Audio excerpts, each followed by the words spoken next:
Okay, welcome to the TRG. So let's just wait about 5-10 minutes in case somebody wants to join. Before that, I'll tell you the plan for the day, right? So we will be finishing off the specimen, which is Frost Company. And then I have chosen two other questions. That is one to do with risk management, which is Plum Company. And another one is to do with business valuations, okay? Because those are the only two areas that we haven't really seen too much. So that will be Plum and Kohik. Okay, so both are available in the Kaplan revision kit. So you will be able to follow. I will anyway display it on the screen as well. So you should be able to follow those two questions as well. Okay. So let me just give the others in case somebody wants to join. I'll give them a few minutes and then we can start.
Okay, so let's start.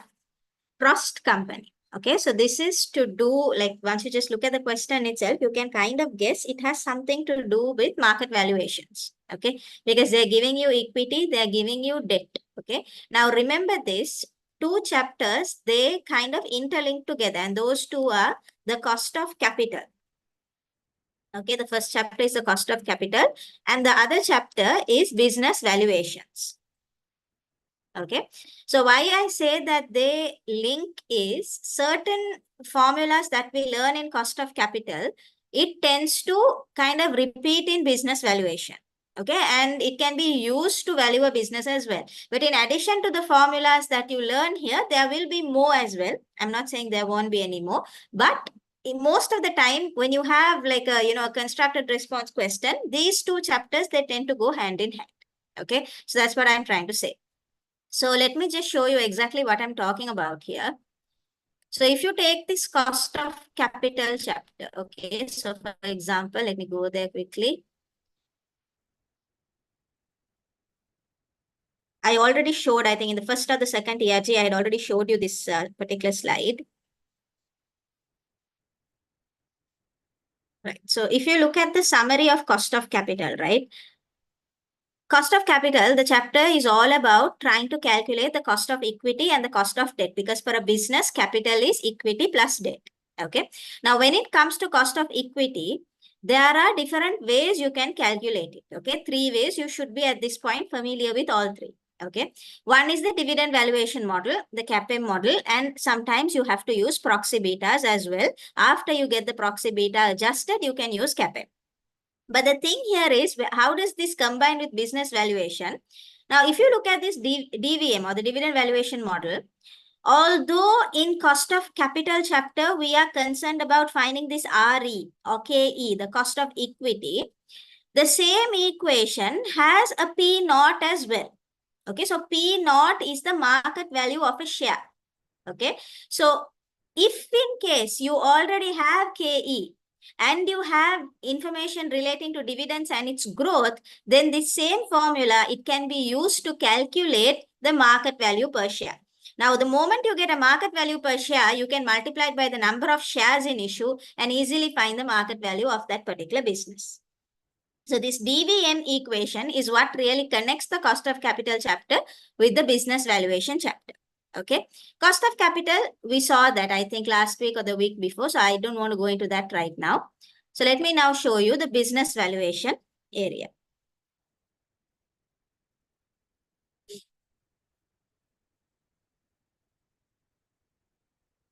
Okay. So if you look at business valuation, right? There are 3 ways you can value a business. Okay. Either you can go for an asset-based method, an income or an earnings-based method, or a cash flow-based method.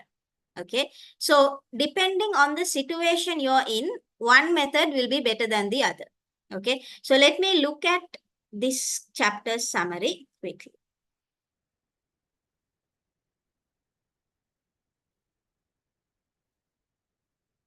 Hope there is here. Okay. So it's like this. Okay. If you're going for an asset-based method, that means basically you're going to adapt the value of whatever assets you have. If you have a land, if you have building, if you have machines, all their values, you will just add it up. That will be the market value of the company. Okay, it's the easiest method, but it is not the best method. Okay, because a value of a business is not just its assets. Unless you're going to close down the business, the entire value of the business is just not how much the assets are worth, because the business itself is worth something more than that. Because if there is a running business, not just the assets, right? You can actually earn something from this particular trade. So then just saying that the business is worth only the assets price is not actually, it doesn't really make sense. Okay. So asset based, actually people use it to find out what is the minimum value of this business. Minimum, because even if there is nothing to take out of the business, you can at least sell these assets and make some money, right? So that is the minimum that you can take out of the business. So we consider asset based the minimum amount we can accept in case somebody is coming and giving us an offer to buy our business. Okay. The second is, if you can go for an income or an earnings based method. Okay. Now remember, most of the time, only if you are going to acquire a majority shareholding in the business. Okay, let's say, for example, you're going to buy 80% shares or 90% shares of that business, majority. Okay, or if there are only 2 people, more than 50%, right? If you're going to acquire majority shareholding, then you can use income or earnings-based methods. The reason is because only if you're a majority shareholder, you can influence the income. You can influence the earnings, because if you're a minority shareholder, you can't have a say in what they're going to do in the business. You will just have to, listen to whatever they're saying. Okay. But if you're a majority shareholder, you have a say in the way they run the business. And so you have a say in the earnings as well. So it will make sense to use one of these methods. Okay. So the first is the PE ratio method. So if you're a quoted company, okay, if you're a quoted company, the PE ratio, which is your MPS divided by your EPS, market price per share divided by the earnings per share. Usually in quoted companies, it will be already calculated.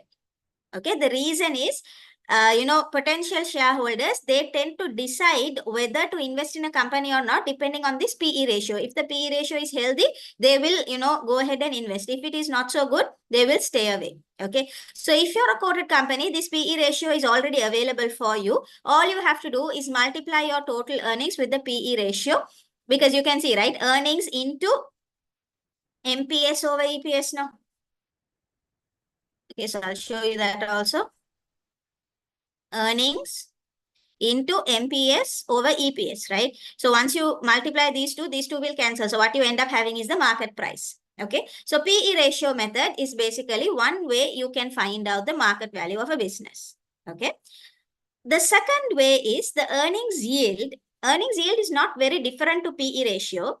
Just the thing is the inverse of PE ratio. So PE is MPS over EPS, right? The inverse means EPS over MPS. Earnings per share divided by the market price per share. That is the earnings yield. Okay, that's the earnings yield. So if in case you have the earnings yield, then what you can do is you can multiply the total earnings with 1 over the earnings yield, because then only it will equal to the same PE ratio. Understood? So if you have earnings yield, you can go ahead and use the second formula. And suppose there is a growth in earnings, you can incorporate that also when you're using the earnings yield method. Okay. So what will you do? You will take the value of the company as earnings into 1 plus G divided by the earnings yield minus G. Okay. So if you want to incorporate growth of earnings, then you can't use the PE ratio, but obviously you can just, take the inverse of it. That will give you the earnings yield. Using the earnings yield, you can calculate the value of the company. The formula is there. Okay. Right. Then there is the third type of method that we can go for, which is a cash flow based method. Here, if you have a minority shareholding, a good option is to go for the same dividend valuation model. Okay, same dividend valuation model. It's a good option to go for that, because if you are a minority shareholder, the only thing you will really get is the dividend. Okay, you're not going to get a share of the earnings or anything. The only thing you will get is the dividend. That's the only thing, you can't even influence that, but you will get that. So you can use something relating to that dividend to calculate the market price or the market value of your shareholding. In case you have a majority shareholding, there is another method you can use, which is called the discounted cash flow basis. Okay, so it's something similar to like how we did NPV calculations and so on. Okay. All right, so this is basically the business valuation chapter. Have a look at it, make sure you're okay with it. And you will see most of the time, cost of capital, business valuation, they tend to tie it up together when asking questions. Okay. Right. So let's go ahead and now look at that Frost company.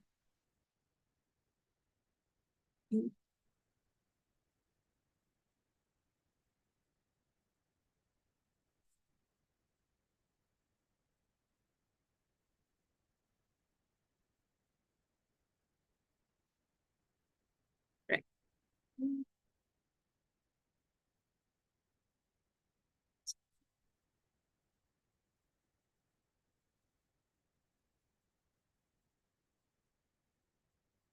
Okay. So what does it say? This scenario relates to 3 requirements. Okay. So we're going to have 3 separate requirements. It's saying Frost company has a dividend payout ratio of 40%. Okay. Now, the moment you see this payout ratio, what you have to understand is most of the time, this payout ratio is given to calculate a retention. Okay. And why do we calculate retention? Mostly if you're using Gordon's growth model. Okay. When you're calculating G. Okay. I'm just telling you that you may or may not use it, but most of the time, the only reason they give you dividend payout is for that. Or it can be even given to confuse you. Okay. Both are possible, but most of the time, the reason payout is given is to calculate G. So they're saying Frost has a dividend payout ratio of 40% and has maintained this payout ratio for several years. The current dividend per share of the company is 0.5 per share, and it expects that its next dividend per share payable in 1 year's time will be 0.52 per share. Okay, so we have this year's dividend and next year's dividend. Okay. Then they're saying the capital structure of the company is as follows. Okay, so we have equity. Under that, we have ordinary shares as well as reserves. And then we have debt. There are two bonds.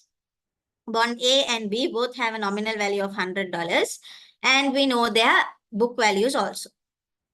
Now they're talking about the two bonds. They're saying bond A will be redeemed at nominal value in 10 years' time and pays annual interest of 9%. Okay. So bond A, after 10 years, we can redeem it, meaning the company is going to pay the debt holder the entire principal. And until then, for the next 10 years, we have to pay an interest of 9%. Okay.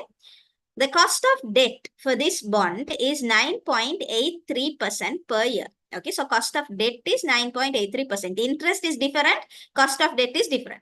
Okay, you should understand this at this point. Okay. The current ex-interest market price of the bond is $95.08. So the market value of that bond is currently trading at 95.08. So that's about bond A. Then they're saying bond B, right?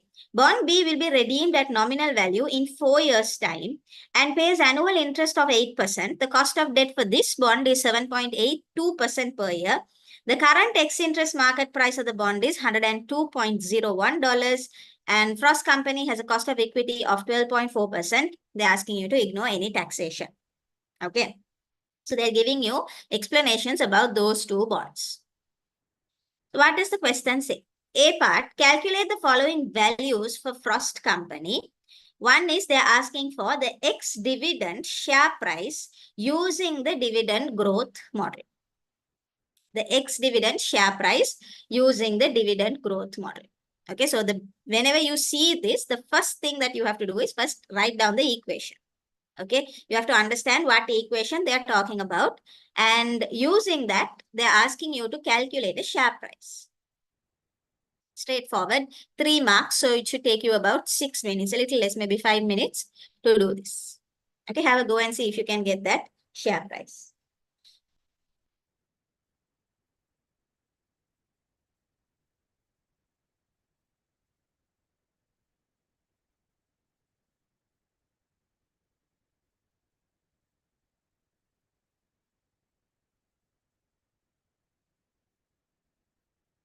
So let me put in the question as well so you can see.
You have an answer for the market value.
Okay, so let me help you out.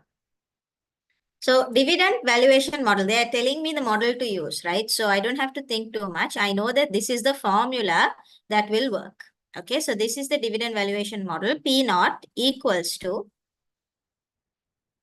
D times, D naught actually times 1 plus G over KE minus G.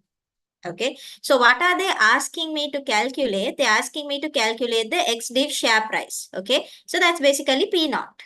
Okay, when we were doing dividend valuation model also, we always mention, always take the ex-div share price, because even if they've given you the cum div, you have to deduct any dividend that they're about to pay and get the ex-div share price, because that is what we have to incorporate in the equation.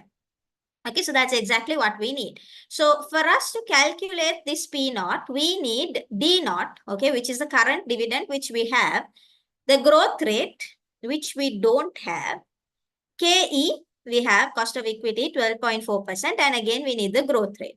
Okay, so to go about this, first we have to calculate the growth. Right. Now, what we have to understand is there are two different methods that we can use to calculate growth. Okay, one is we can extrapolate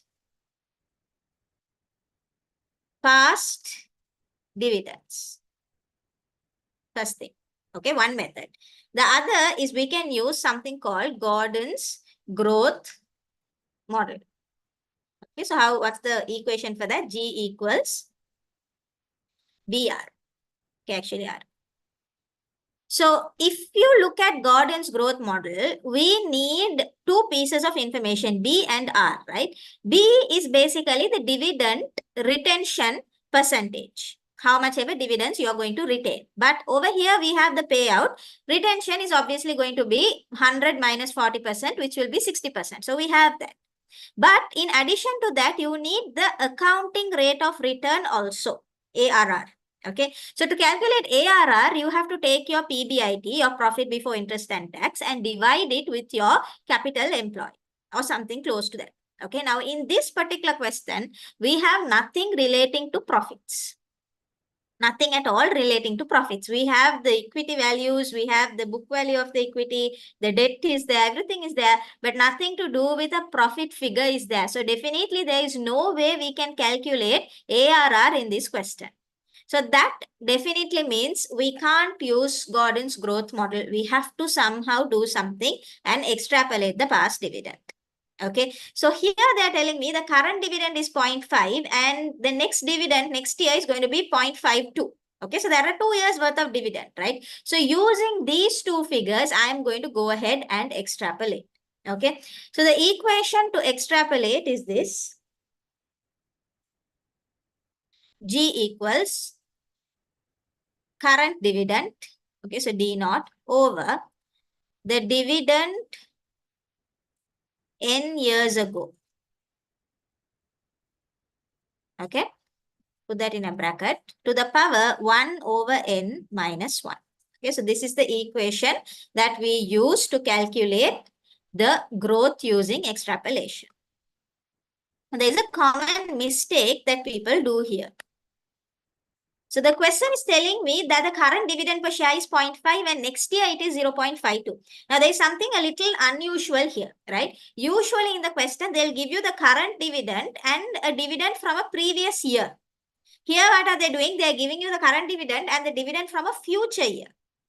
Okay, so you have to be careful when it's D naught, although usually D naught will be current year's dividend, the denominator is the dividend some number of years ago. So that means in this case, since we only have next year's dividend and this year's dividend, as D naught, you will have to put next year's dividend. Okay, you will have to put 0.52 as D naught. Okay, so 0.52 over dividend n years ago. So 1 year ago, it was 0.5. So I know that. To the power 1 over n. N is the number of years. Again, this was dividend 1 year ago. So 1 over 1 minus 1. Okay, so you can put that in your cal and that should give you the growth rate as 4%. Okay, so you have the growth rate now. You will just have to put in all your figures into the dividend valuation model and try to get the P naught figure. Okay.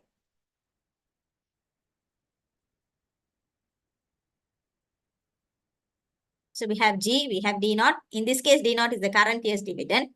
K is there. Everything can be just put in. Okay, so let me just substitute. So D naught, the current year's dividend is 0.5 times 1 plus G was 4%. Put with the percentage sign. Over KE was 12.4%. You can see right at the end, they've given you that. 12.4% minus again G, which is 4%. Okay. So put all of that in your cal. You should get P naught as $6.19.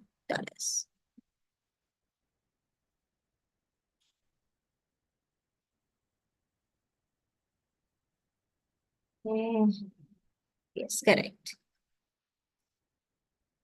Right. So that's the first part. Second is asking you to calculate capital gearing. Okay, so that is, they're telling you exactly how to calculate also. Debt divided by debt plus equity using the market values of debt and the market values of equity. Okay. So we are done with the first one. Can try out the second. It's only 2 marks. Okay, so definitely it can't be something complicated. But this is there, right? I have to tell you this. In constructed response, just because it's 2 marks doesn't mean that you will be able to do it in 2 steps. Okay, 2 marks doesn't mean that it's going to only be 2 steps. It means that it is relatively easy. But that doesn't mean you will have to do about 3, 4. Maybe you will even have to do 6 steps. But it will be relatively easy steps. That's what they're trying to say with the mark. Okay, because some people think 2 marks, no, so it has to be just, taking a debt from somewhere, equity from somewhere, and just, dividing it. That's not always the case. Okay.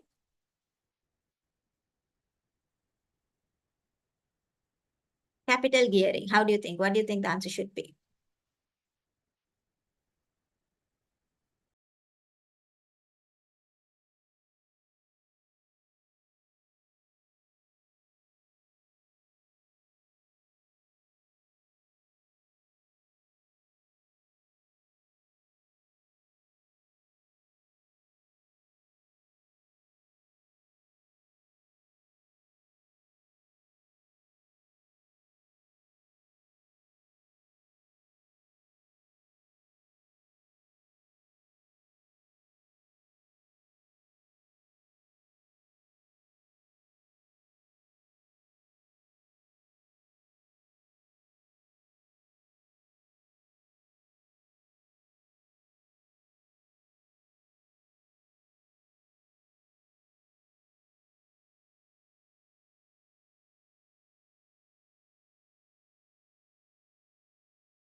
answer.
Let me see.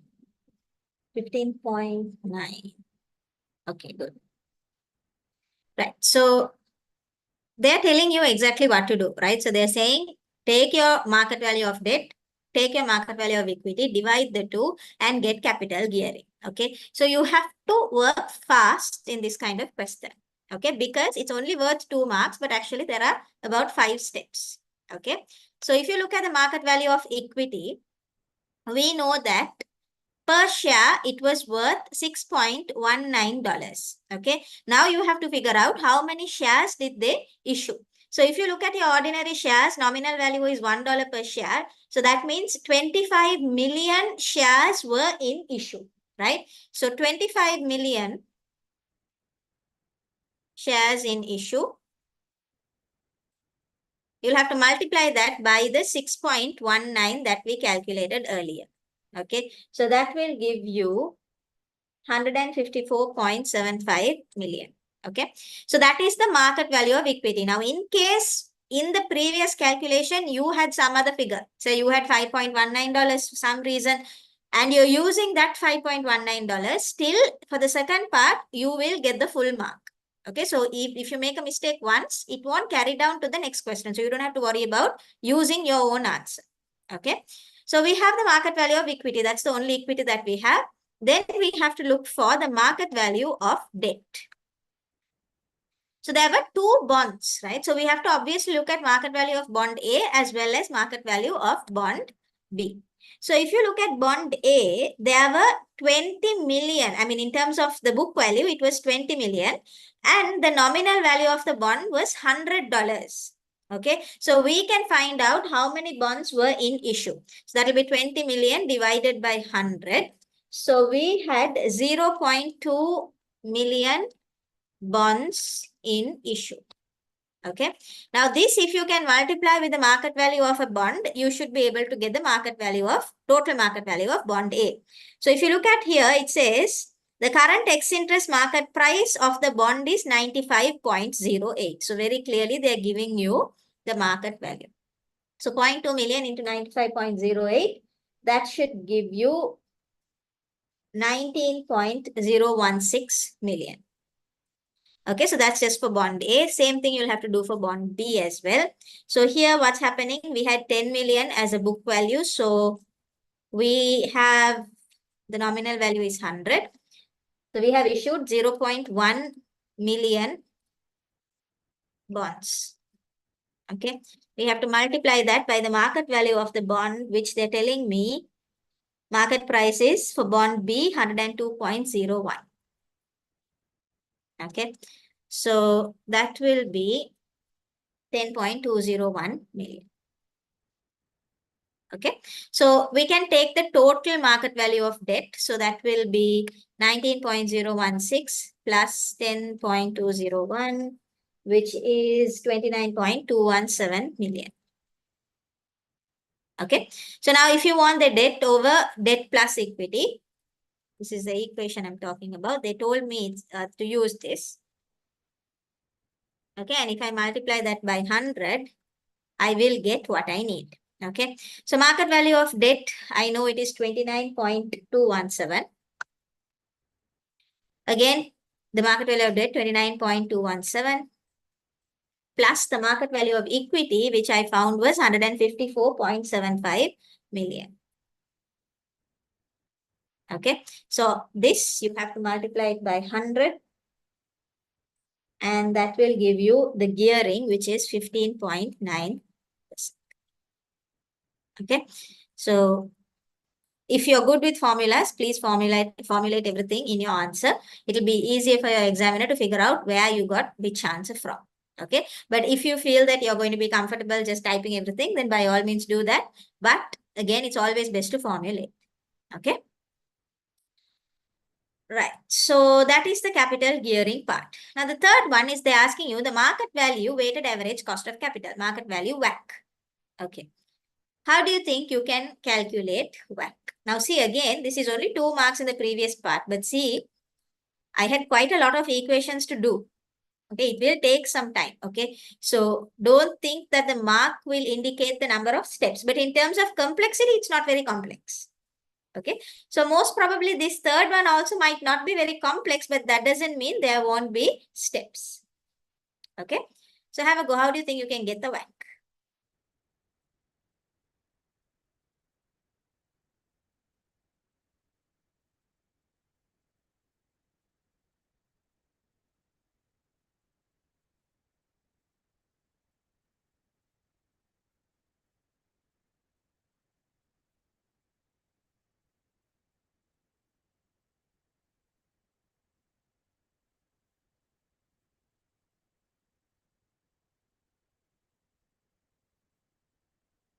Okay, you're saying it's 12.4.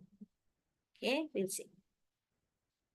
Right. So now some people think the moment they see this WACC, they have to use this formula. Okay, which is, I'll show you quickly. It's given actually in your exam also. This WACC formula. Okay, they think we have to use this. Okay, but be careful. Only if you have one source of equity. Now, in this case, there is only one source of equity, the ordinary share. So that's fine. But only if you have one source of equity and one source of debt, meaning only one bond, okay, or one loan note, then you can use this particular equation. Okay, but in case you have two sources of debt or two sources of equity, you can't use this equation because then, actually you can, but you will have to add to it. And there is a very good chance that the moment you add another fraction here, it's going to go wrong. Okay, so the best way is to calculate WACC in the way I'm going to show you. Okay, but again, don't get me wrong. This equation can be used, but only if you have one source of equity and one source of debt. Now, in this question, the problem is we have two bonds. So there are two sources of debt. So, we can't use that particular equation because look at it. We have only one KD, one minus T. Okay, whereas one bond had 1 KD, the other bond had another KD. So now we have to incorporate both the KDs now. So we have to add another fraction to this particular equation. Okay, so that's what I'm saying. It's not very easy to use the equation if you're going to calculate WACC when you have more than one source of equity or debt. Works for both. Okay, so this method of calculating WACC will work whether it is one source or two sources or three sources. So the best option is to go for this method. Okay, so how do you do this? First, you have to list out all your instruments. So there was equity, your ordinary shares, and there were 2 bonds. Okay. Then what you have to do is you have to put their market values. Okay. So if you look at equity, it had a market value of 154.75. Bond A had a market value of 19.016. This is from the previous part, we calculated it. And bond B had a market value of 10.201. Okay, so I have calculated it here, 154.75, 19.016, 10.201. Okay, so just put it here and take a total. Okay, so let's just take a total of these three. 183.967. Okay, now the next thing that you will have to do is you have to put your cost of capital. Okay, so if you look at equity, the cost of equity, it was 12.4% given to me in the question. So I will put that here. And if you look at bond A, they're saying the cost of debt of bond A was 9.83% per year. Cost of debt. Okay, so 9.83%. I can put that also. Okay, and if you look at bond B, they are saying the cost of debt was 7.82%. Okay, so let me put that as well. Now what you have to do is you need to multiply the market values with the cost of capital. Okay, so 154.75 into 12.40, and you do that for everybody. Okay, so now what you do, the last step, actually one before the last step, is take a total here as well. Okay, so take a total of these three figures. This is 21.856.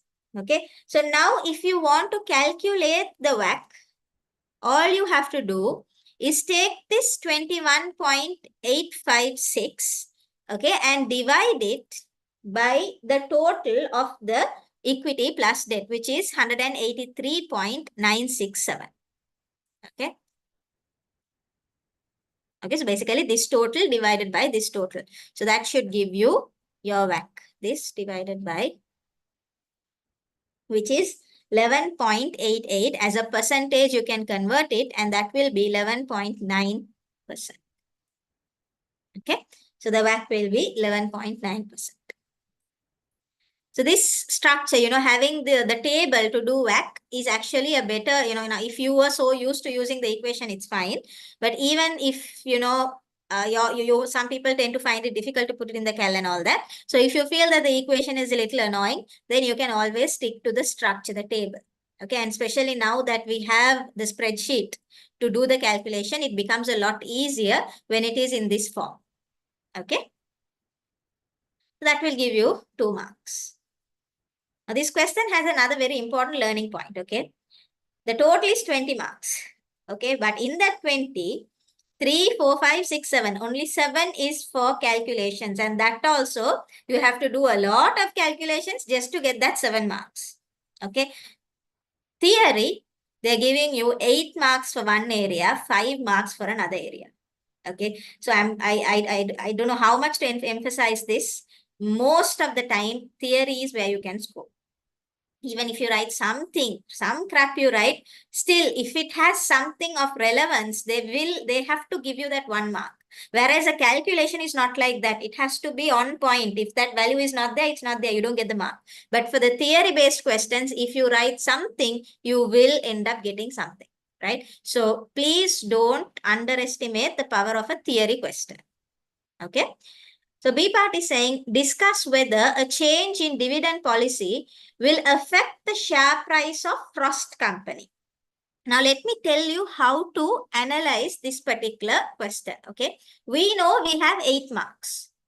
8 marks means, think about it, at least about 4 solid points have to be made. Meaning, you will mention something and explain that. Mention something else, explain that. Okay. Now, when you use the word discuss, guys, you don't have to always, talk about Frost Company itself. You can say something general also, and you can say something additional with regard to that company also. Okay. Now, when you see dividend policy, you should actually be happy, because there is a lot we know about dividend policy. We know that there are two different policies. One, Modigliani and Miller, they spoke about dividend irrelevancy. If you mention that and mention something about the dividend irrelevancy, that is easy, 2 marks there. And we know something about dividend relevancy also, where some people say, no, they're wrong. Dividends are actually relevant for these reasons. Okay. So I'll give you some time. Even if you're not going to write paragraphs, it's fine. But think about it. 8 marks means you can easily take about 16 minutes just to write this, right? So we know about dividend irrelevancy. We know about dividend relevancy. Okay, so easily 4 marks you have to write about irrelevance, and 4 marks you will have to write about relevance. And somewhere down the line, try to incorporate something to do with this Frost company.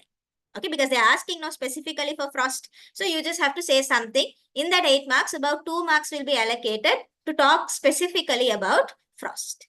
Okay, so at this point, at least try to jot down what you think should be there in this answer. What do you think should be there for the 8 marks?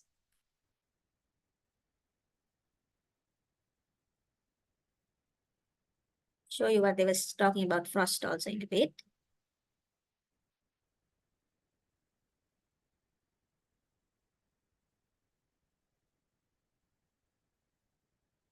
The only thing in the question that they're saying about Frost is they had a dividend payout ratio of 40 and they maintained that payout ratio for several years. That's what they say.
Okay.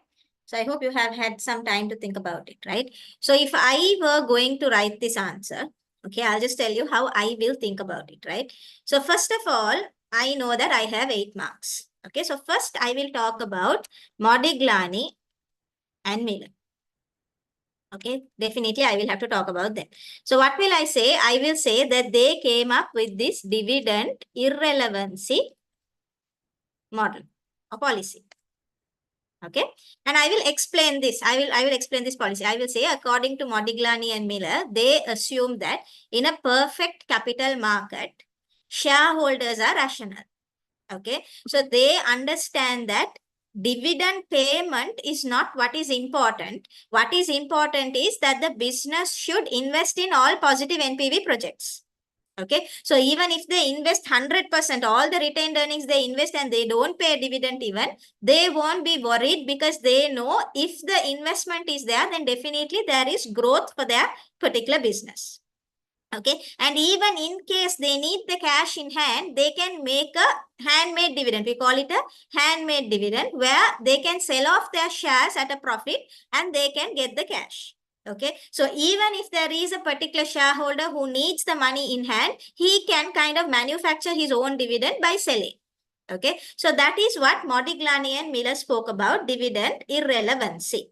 Okay, and if you look at Frost Company, they're saying, what are they talking about?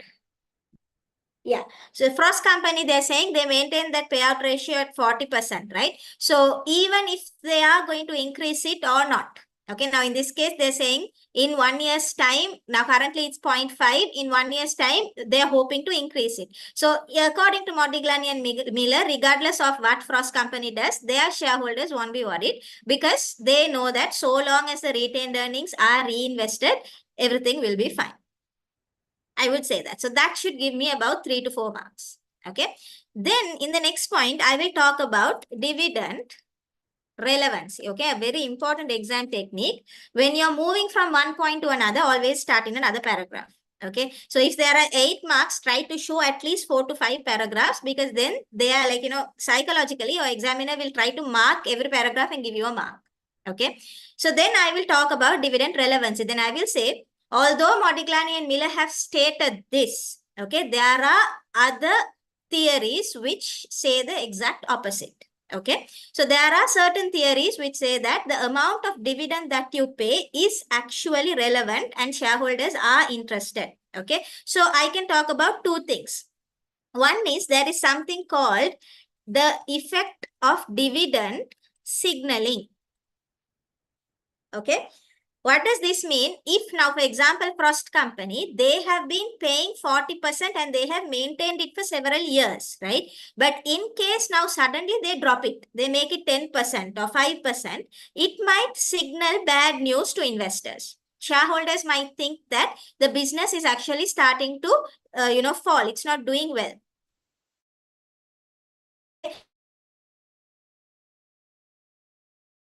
So maybe the reason for the dividend, the fact that the 40% that was maintained throughout has dropped, will kind of signal that the company is not doing well. Okay, so as a result, it will definitely negatively impact the share price. So that is one thing that can happen. Okay, the next thing is something called a clientele effect. Okay, and that is there are certain shareholders who are happy to have the cash in hand. Okay, whereas there are some shareholders who have invested in the business only for a capital gain. Okay, so an investor who has invested in for capital gain, if you go and pay him a dividend, he might have to pay extra tax. There might be tax implications. He might already be a wealthy investor. When you go and give him some more money, what happens? He will have to pay extra tax. So that is going to make him unhappy. Okay, whereas somebody who was expecting the dividend, if you say, no, this year I'm not going to pay dividend, I'm going to invest all in positive NPV projects, somebody who was actually expecting it, he would have had some expenses planned, thinking that he will get that dividend. You change the policy, that is definitely going to impact him negatively.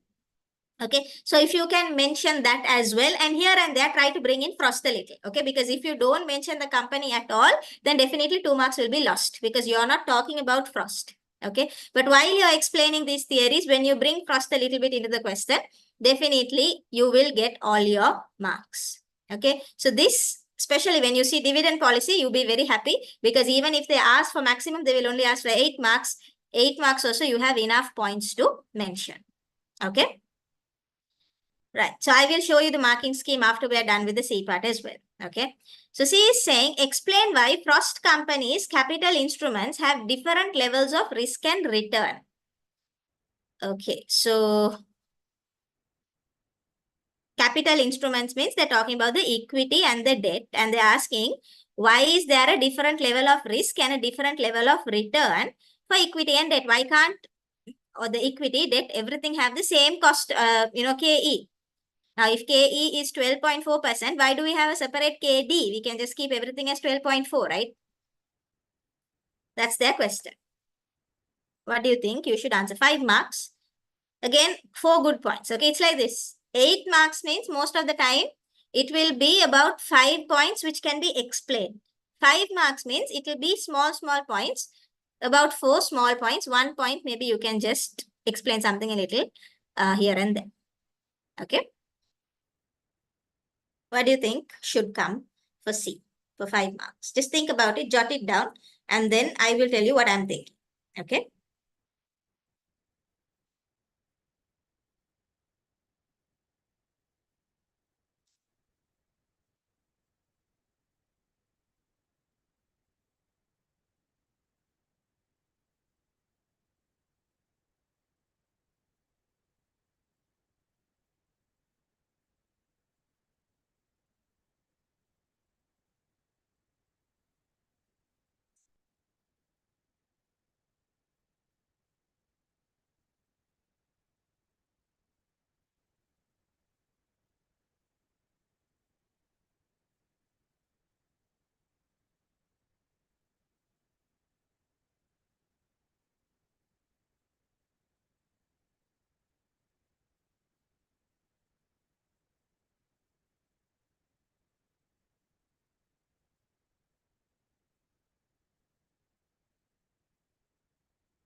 Okay.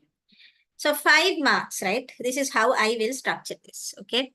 So they're asking me, why do capital instruments have different levels of risk and return? Okay. At the beginning itself, I can put 1 point for 1 mark and say, whatever said or done, okay, the amount of return that a particular investor will expect, okay, that will be directly proportional to the risk. Okay. So if an investor is taking a high risk, he will expect a higher return. Okay, high risk, high return, simple. Okay, so that is one point that you can start off with. Okay, now if you look at Frost Company's capital instruments, there was one equity, that is your ordinary shareholders, and there were 2 bonds. Okay, now if you look at equity, the cost of equity, it's actually 12.4%. Okay, compare that with the cost of debt, 9.83 for bond A and 7.82 for bond B. Okay, now the first question is, people will think, okay, why is the equity holder requiring a higher return than the debt holder? Okay, now reason for this is because equity holders tend to take more risk than debt holders. Okay, because for example, even if that particular business were to liquidate, okay, meaning something happened, we went bankrupt, we are going to close down. Even in that situation, the company will first look to settle the debt holders, all their creditors, everybody who, owes something in the business. They will settle all of them, and only finally they will come and settle the equity holders. So there is a very good possibility that in case something wrong happens, equity holders will actually lose their money. Their principal itself can be lost. So they are taking a higher risk. Obviously, to compensate for that, they will want a higher return. So that's the reason why for frost also, cost of equity happens to be higher than the cost of debt for both the bonds. Okay. Then if you analyze each bond, if you look at bond A, it had a cost of debt of 9.83%. And bond B had a cost of debt of how much? 7.82%. Now the question is, okay, fine. Equity holder, the return is high because their risk is high. Now bond, both are bonds, no? Why is the KD increasing for one and reducing for the other? Okay. So if you look at it closely, guys, bond A, it will be redeemed at nominal value in 10 years time. 10 years. And bond B will be redeemed in 4 years time. That's the key there. Okay. Now, if a bond holder, a debt holder is giving you his money for a period of 10 years, there is a very good chance that there can be variation. There can be a chance where he might not be able to recover based on the fact that the time period is more. So when the time period is more, anyway, risk is high. Okay. So to compensate for that risk, he is asking for a little higher return. He's asking for 9.83%. Now compare that with bond B. It's a 4-year bond. It's a shorter period. So that means the chances that he will be able to recover his investment is much higher than bond A. Okay. So because he is able to, with some sort of conviction say that he can recover because the period is short, the risk is short. That is why the return that he is demanding is also a little less. Okay, so finally, as a conclusion, you can say, end of the day, the different capital instruments will have different levels of return, and each level of return will reflect the particular risk that that particular investor has to face. Okay, so if you say that, you can easily see there are 5 good points. This one, that's the second, third, fourth, and a conclusion will give you the 5th point. Okay. Pecking order theory over here, Aschad. No, pecking order theory is risk. Yeah, now pecking order theory is based on risk now for the company. But now here we are not talking about the risk for the company. We're thinking about the risk for the investor. Okay, so for the company, we will go for retained earnings and then we move on to debt, then we move on to equity based on how it's easy for us to raise the finance. Okay, because retained earnings is already there. Okay, debt, you don't have to go and, go to the stock exchange and try to find people. There won't be stamp duty, all of that. Okay. Finally, if debt is also not working out, we will go for equity. But this is not to do with, the pecking order has nothing to do with the risk level. It's to do with the ease of getting that money quickly. Okay. Whereas here they are talking about the risk level of the investor. So if you look at equity holder, he's the one who holds the most risk. After that only, on top of him only debt holder, because debt holder has definite interest, whether, you're making a profit or not, you have to pay the interest. Plus, in case of liquidation, he only ranks first. So chances of him losing his money is very low, right? So 2 things, right? In this question, we are looking at it from the perspective of the investor's risk. Pecking order is looking at it from the perspective of the business. Okay. Right, so that should give you your 5 marks. So let me just go through the marking scheme. So here you can see, right, it's a big answer. You don't have to write so much. Okay, now this is what we call a 120 mark answer. Okay, meaning if you want to get about 12 marks for this particular question, you have to write all of this. 8 means you have to pick a few points from here and mention it. Okay, so you can look at the marking scheme. It's talking about dividend irrelevance, 4 marks, relevance, 4 marks. Get it? And here also, you can discuss about equity, debt, and recognizing that business risk is not relevant. Okay, that part we have not spoken about. You can just go through it. I just mentioned the points that you as a student can think of in your exam. Okay, now this is what the examiner can think of.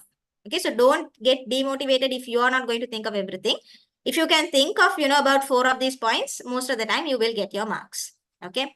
So time until maturity, that we also spoke about. The different value of the bonds are, that point we missed. We'll look at it in a bit. And any other relevant discussion. Okay. So here we have certain relevant discussions. This first point is one relevant discussion. The other point about equity being higher than bond A and B is another relevant discussion. Okay. So anything that makes sense, they will give you the mark. Okay. So the different what do you call, the different value of the bonds, they would have mentioned something over here. Let me just look at it if it's here. Yeah, so this is the maturity. Yeah. A further factor is that the total nominal value of bond A is twice as large as bond B. So therefore, it might be perceived to be riskier. So if you look at bond A in terms of quantity, it's higher. Okay. Yeah, the question is here. If you look at bond A, the value is 20 million, meaning the number of bonds that have been issued is actually here 0.2 million, here it's 0.1 million. So in terms of the monetary value also, bond A is higher. So in case they're losing also, they will lose a bigger value. So that is why they might be demanding a little higher than a bond B holder. Okay, so if you make that point also, very valid point, you can get 1 mark. That is also something you can actually think about. Okay, although I missed it. Right? So that is this particular question. Okay, and don't be surprised if you see this kind of a structure where there is a lot more marks for theory and much less for the calculations. It's very, very common. Okay, right. So since it's 7:10, let's quickly break and pray. And let's come back at 7:30. I will do COHIG, which is, let me tell you the question number so you can find it. COHIG, which is question number 313, to do with business valuations. And let's do PLAM, which is to do with risk management. Okay, both are good questions. So let's try those two out. 313 and PLAM is 321. Okay, so let's quickly pray and come back.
Yeah, sure, Ashchit. Okay, so um, let me see when the dates are coming.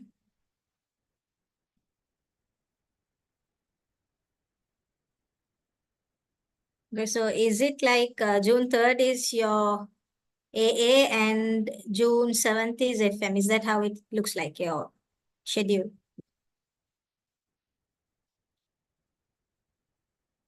Okay, right. So how far have you got through the revision kit?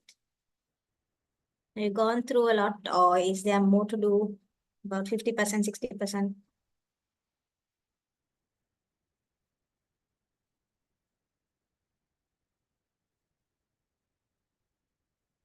Okay, 40. So now it's like this, right? Today is the 27th now. You just have a few more days remaining. So what you can do is maybe for the next, yeah, so it's like this, right? Now try to at least do about 60%. Okay, now because you have to focus on AA also with business finance, business valuation, and risk. Those three areas, you don't have that many questions.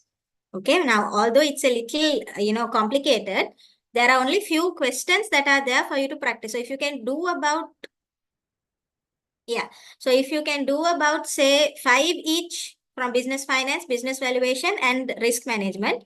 Now, for example, if you look at risk management, I'm going to do one today. There are only 3 more left. Other than that, there are no more constructed response. Okay, so only 3. Even business finance and business valuation, like I said, cost of capital, all of them tend to come together. So together, if you can do about 10 questions for those two, that's fine.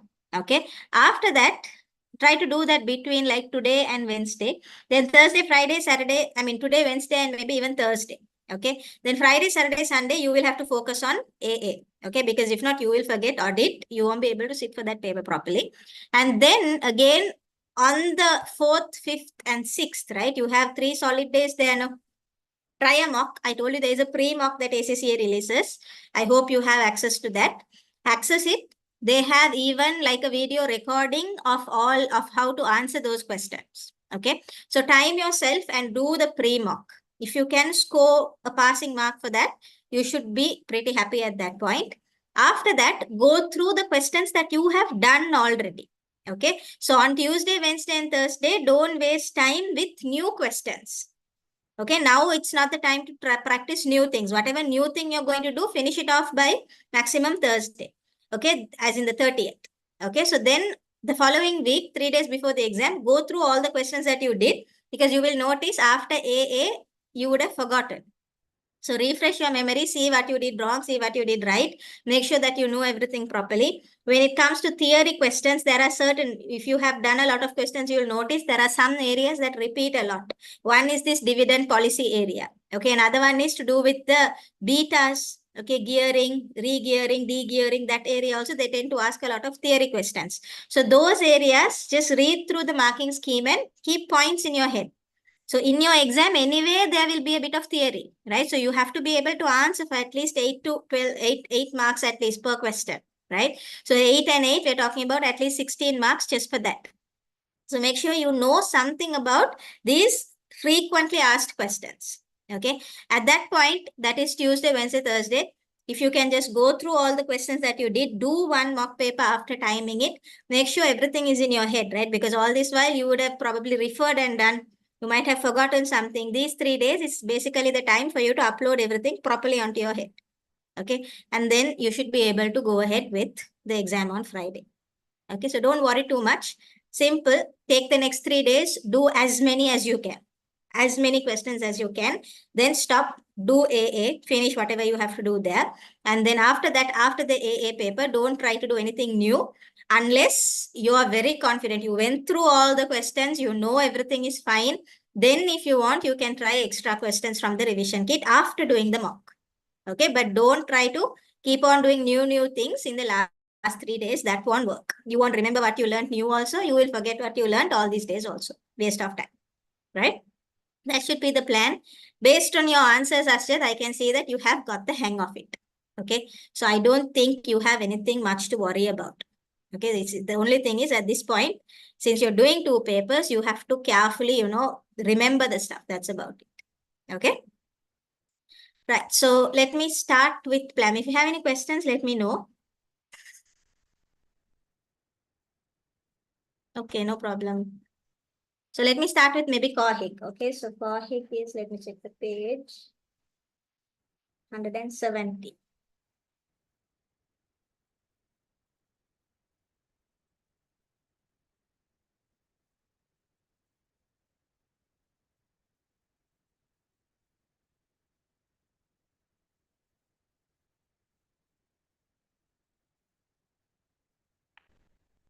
So this is in the area business valuation. Okay, now I'm just looking at the revision kit.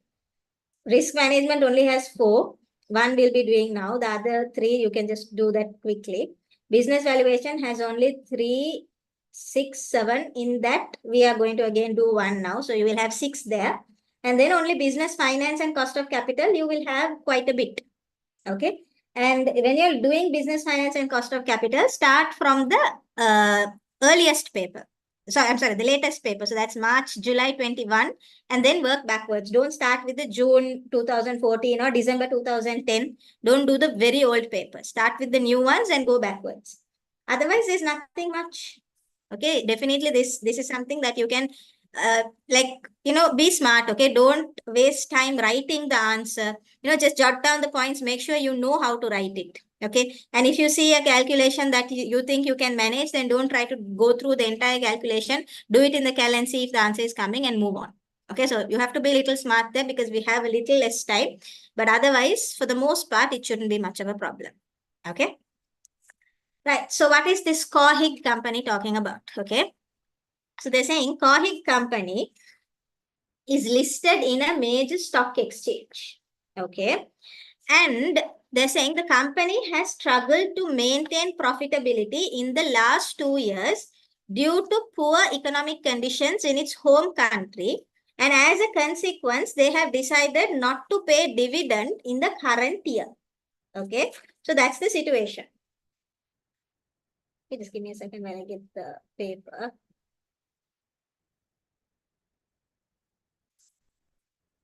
Yeah. Okay. So they have not been doing well in the last 2 years. So they have decided, okay, this year, current year, we are not going to pay a dividend. Okay.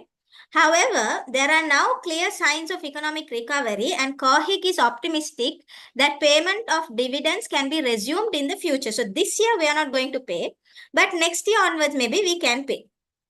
Forecast financial information relating to the company is as follows. Okay. So earnings and their dividends they're giving to me. So year 1, 2, and 3. Year 1, there is earning of 3,000. Year 2, 3,600. Year 3, 4,300. Actually, it's in thousands, right? So it's 4,300,000. Dividends, year 1, we are not going to pay. Okay, so today also we are not going to pay. Next year also we are not going to pay. But the year after that, we will pay a dividend of 500,000. And year 3, we will pay a dividend of 1 million. Okay.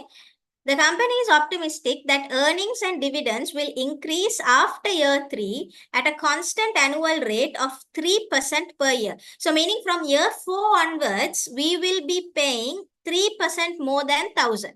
Okay, sorry, 1 million, right? So 3% more will be in year 4. In year 5, it will be 3% more than whatever we paid in year 4. Okay, so it will go on like that.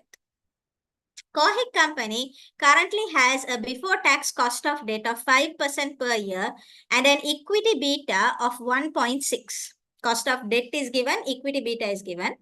On a market value basis, the company is currently financed 75% by equity and 25% by debt.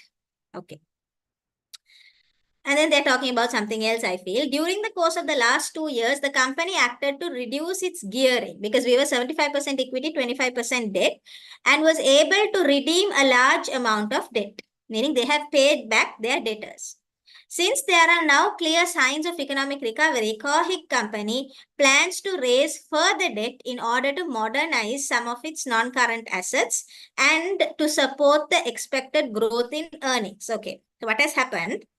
Last 2 years, we were not doing so well, right? So what did we do in the last 2 years? We started repaying our debt. Why? Because the gearing might have been too high, meaning we have to be paying interest, right? So to avoid that, what we have done in the last 2 years, we paid back most of our debtors. Okay. But now, since we are recovering, we feel we can take more debt and, invest in our non-current assets because that will make us earn more. Okay. That's what they're saying. This additional debt would mean that the capital structure of the company would change and it would be financed 60% by equity and 40% by debt on a market value basis. So it used to be 75% equity, 25% debt. Now, since we are going to take more debt, the debt percentage will increase, equity will drop, equity becomes 60, debt becomes 40. The before tax cost of debt of COHIG would increase to 6% per year. So it used to be 5. It's going to become 6 and the equity beta would increase to 2. It used to be 1.6. It's going to increase to 2. The risk-free rate of return is 4% per year and the equity risk premium is 5% per year. In order to stimulate economic activity, the government has reduced profit tax rate for all large companies to 20% per year. So tax rate is 20%. The current average price earnings ratio of listed companies similar to COHIG is 5 times. Okay. So they're giving me quite a lot of information. We'll see what we have to calculate. A part, estimate the value of COHIG company using the price earnings ratio method and discuss the usefulness of the variables that you have used. So they're asking me, this is a classic business valuation question. Okay. They're asking me to use the price earnings ratio method to calculate the value of this particular company. And then they're asking you to comment also on the variables that you have used for 4 marks. Okay, so I'll give you the question. See if you can get the market value of COHIG company.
Okay, so at the beginning itself, I told you the equation, right? If it is price earnings ratio method, it will be your earnings into the PE ratio.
Okay. So if I want to get market value of COHIG, I have to take the total earnings and multiply it with the PE ratio, ideally of COHIG itself.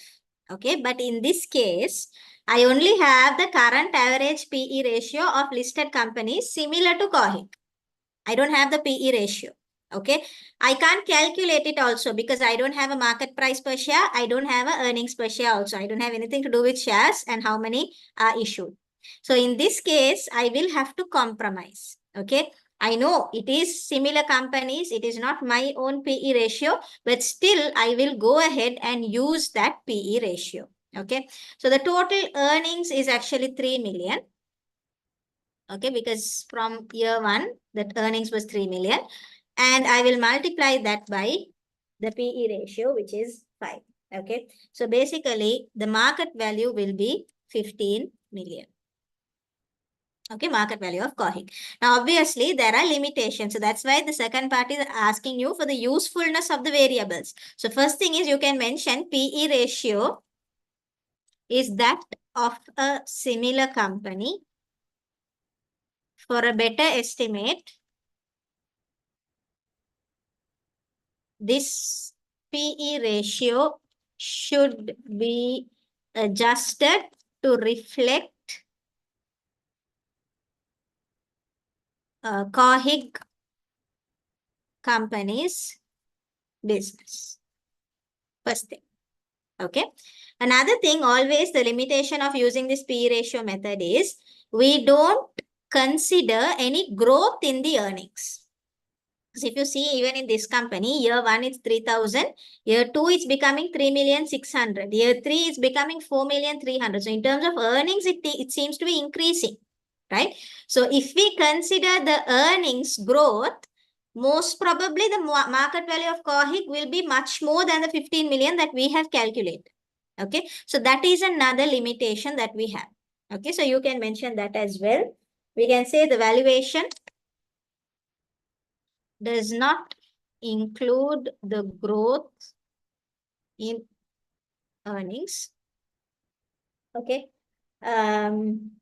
If the growth in earnings is considered, the market value of COHIG will be considerably higher than calculated. Okay, so those 2 points you can mention. You get 2 marks for the equations and the calculations and another 2 marks for this explanation. Okay, so that is the A part. Then they're saying B, calculate the current cost of equity of COHIG company and using this value, calculate the value of the company using the dividend valuation model.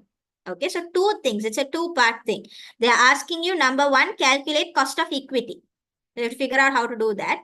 And second, they're asking you, using that cost of equity, calculate the value of the company using the dividend valuation model.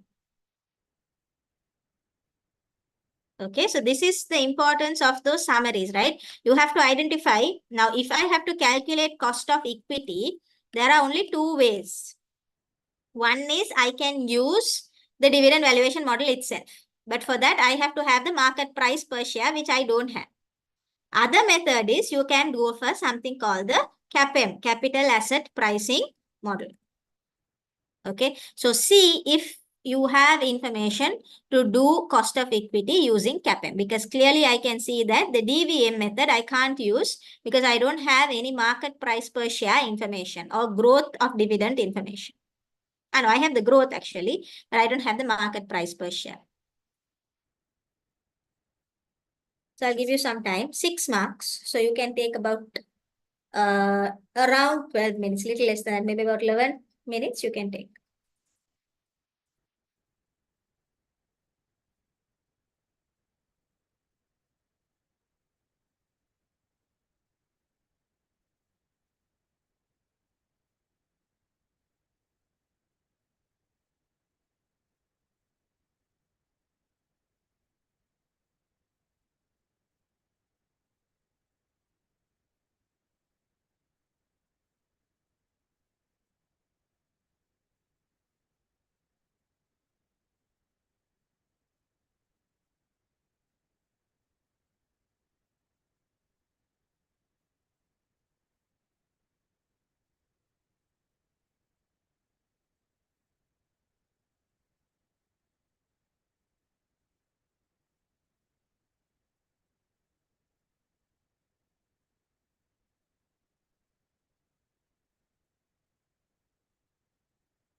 Okay. KE is 12%. Okay. Risk-free rate, beta. Okay. Okay. So you have the information. You know what you need to use. At this point, you just have to use CAPM. Okay. So let's see how it works. Right. So they're asking you current cost of equity. Okay, I told you if you want to calculate cost of equity, you can either go for the DVM or you can go for CAPM. If you want DVM, you need the MPS or the market price per share, P naught, that figure. It's not there, right? So the only option that you have is to go for CAPM. Okay, so what is this CAPM formula? CAPM says KE equals to the risk-free rate plus beta times the market risk minus the risk-free rate. Okay, so what's this risk-free rate? I'm not sure if I mentioned it before. It's like this, right? Sometimes the government, if they want money, they're raising money for something, they also can issue something like a bond. Okay, like how companies issue bonds and people can buy them, and that becomes a form of debt finance. The government issues something called a treasury bill. That is also like a bond, but it's issued by the government. So we give a different name. We call it treasury bill. Okay. So like how the company has to pay interest for a bond, the government also will pay interest if you buy their treasury bill. Okay. And the thing is, when you give money to the government, you're a debt holder, fine, but your risk is very low. Okay. Because the government is not going to default on your payment. No. Very rare for a government to go bankrupt and default on your payment, right? So because the risk is low for treasury bills, the government, they tend to pay a low interest rate for that particular bill. Okay, so now if normally companies are paying 8% interest rate, for a treasury bill, the government will only maybe pay 5%. Okay, why? Because if you invest in the company, you will get more interest, but you have more risk. If you invest in the treasury bill, you will get less interest, but less risk also. Less risk, less return. So this amount that the government pays for a treasury bill, we call it the risk-free rate of return. Risk-free, because if you buy a treasury bill, risk is actually almost zero. Okay, so that is what the risk-free rate is. Okay, beta, that is basically something that reflects both the systematic risk as well as the unsystematic risk. I will come to this beta thing in the next part of the question. But basically, it's trying to reflect the risk that the company is going to face. Okay, the risk that the company has to face specifically. RM is the return in the market. Normally companies are paying 8% interest, then that will be RM. And again, RF is how much they pay for these treasury bills. Okay. So based on this, if you were to calculate KE, like how you have calculated correctly, the risk-free rate, we know it's 4%. Plus the beta, they told me it was equity beta is 1.6. The return on the market. Okay. So the market return, RM minus RF, it has a special name. Okay. We call it the risk premium. RM minus RF. Either they can give you RM separately and you'll have to deduct RF from that, or they can give you the answer for RM minus RF. In that case, they will say the risk premium is this much. So here they're saying equity risk premium is 5% per year. Okay, so they have directly given you the answer. Right? So 4% plus 1.6 into 5%. So like you calculated, it will be 12%. So that's correct. Okay. Now, we have KE. They are telling me use dividend valuation model. Okay. So then let me write the equation. That's the first thing we know. Dividend valuation model means we will write the equation, right? So this is the equation for dividend valuation model. P naught equals to D naught times 1 plus G over KE minus G. They're telling me use this to calculate market value. Okay. But I have a problem. That is, in the first year, there is no dividend. Okay. And I don't have, I mean, I need this P naught, but if I have to calculate P naught, I have to have G also. But that G is also not happening from year 1 onwards, because they are saying year 3 onwards only there is going to be a constant annual increase of 3% per year. So there is a problem. I can't directly use this equation to get this P naught, the market value. Okay, so here it's important for you to know the basis of the dividend valuation model. Okay, so let me introduce that now. What is this model based on? It's based on one major assumption. Okay, and that is the market value of the company equals to the present value of returns discounted at cost of capital. Okay, to explain this simply, I'm telling you, if I am going to buy shares in a company, okay, how much will I be willing to pay and buy the share? Okay, now think about it. If I'm going to buy something, shares in the company, I will be willing to pay minimum how much I will get. Okay, whatever income that I will get in the future, that is basically how much I will be willing to pay, right? That's what I will be willing to pay. I won't be willing to pay anything more than that. Okay, but market value, something that I'm paying today, is actually a present value. Okay, it's a present value. So if I am willing to, try to calculate something to do with the market value, the return that I get. Okay, now if I am an investor and a shareholder, let's say I'm a shareholder, the return that I get is only the dividend, right? I will only get dividend. So the present value of this dividend that I get, okay, that will be the amount that I'm willing to pay for the company's shares. The present value of whatever dividend that I get. So how will I calculate the present value? Using the cost of equity. Cost of capital, we say. But in this case, since it's a shareholder, the dividend discounted at KE. That is how we can calculate the market value of the company. Okay, so now since we have different rates of dividends for different years, we will have to do every year separately. In year 1, there are no dividends. Okay, so we can ignore year 1. Then if you take year 2, okay, you can see I have a dividend of 500,000. I have a dividend of 500,000. Now, if I can make this the present value, then that will be basically the market value, but only considering year 2's dividend. Okay. So let me discount this using the discount factor at cost of equity, which is 12% for 2 years.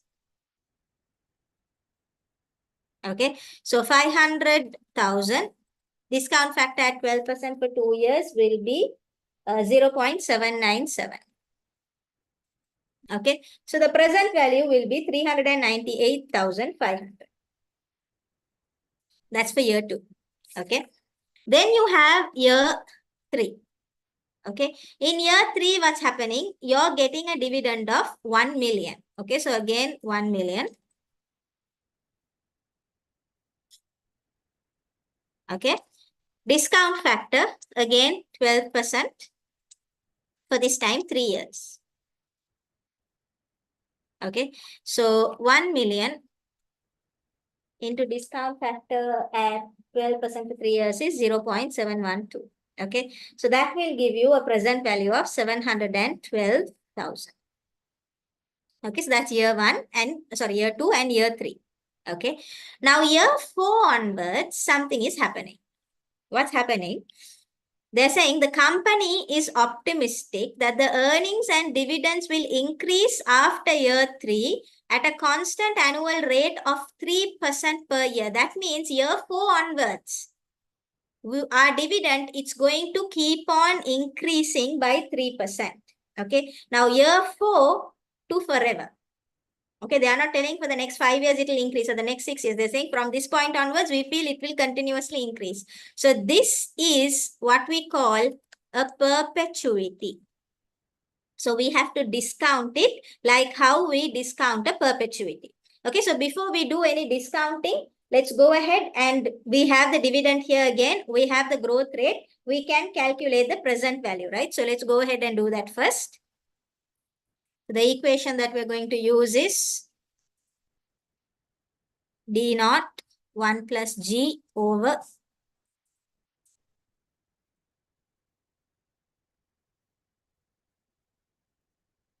KE minus G. Okay.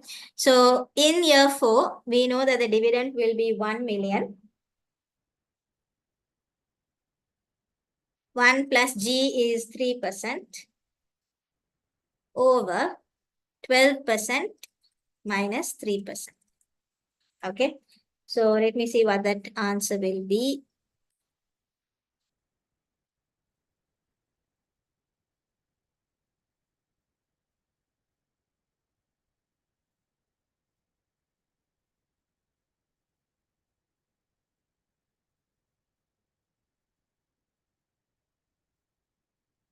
You can take the net figure. Okay, I'm just putting it as it is.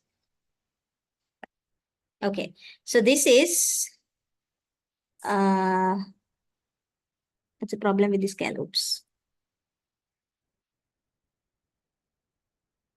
Give me a second.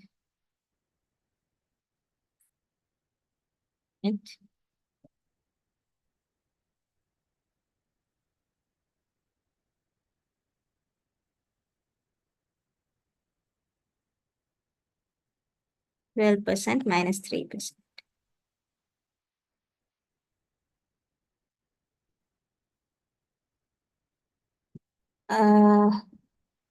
Yeah, I think it's 11,444,444, if I'm not mistaken.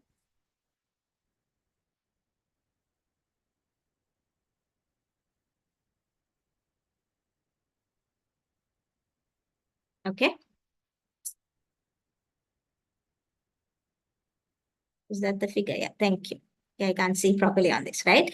So this perpetuity from year 4 onwards, it will give you this figure. Okay.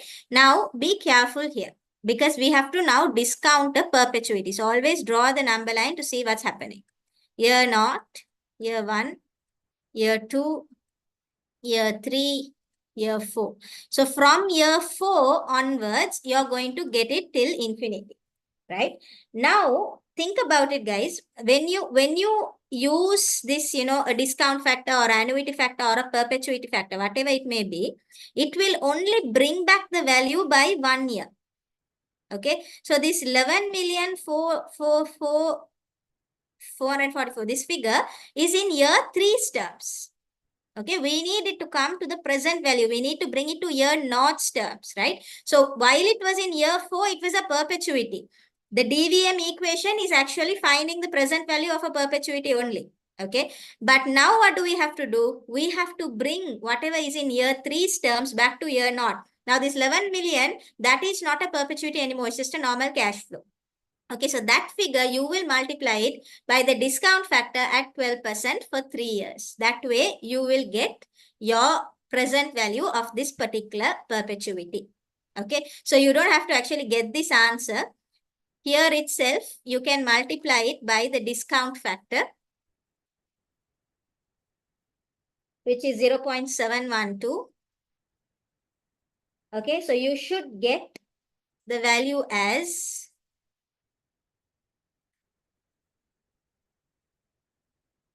I'll just put it over here.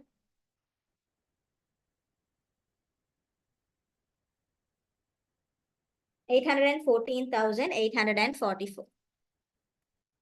Okay, so that should be the present value of that particular perpetuity. So now we have the present value for year 2, year 3, as well as year 4. Now, if you want to calculate the total market value, basically add those 3 together. Okay, so the total market value should be this one plus this plus this. Okay, so that should be 1,925,344. Okay.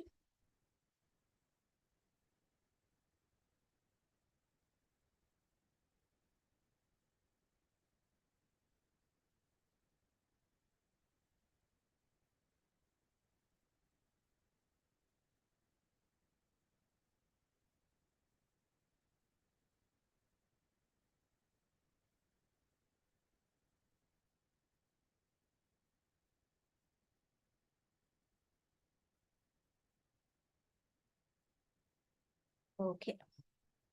So that is how you would do the B part. Again, I say this over and over again, right? The amount of work that you do for a calculation is actually not worth it. So you do so much, okay, but they only give you 6 marks for it.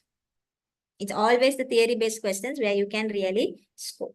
Okay, so that is the B part. C, they're asking you to calculate the current weighted average cost of capital and the weighted average after tax cost of capital following the new debt issue. Okay, so there was something that they did with regard to the debt, right? They had restructured it a little.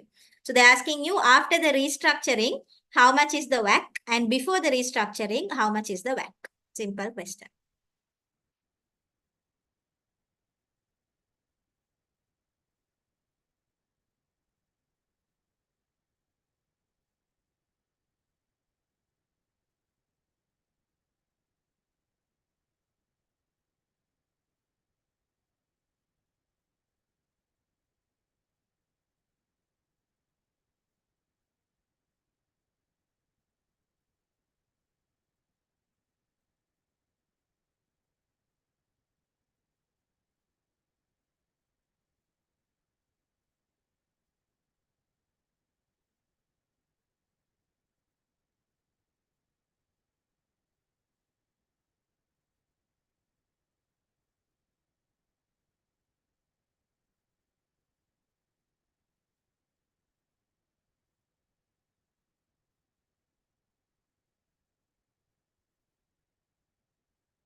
Okay, so you're saying the WACC is 10%. Okay, that is currently. Okay, so you will have to calculate the same WACC after that particular restructuring happened also.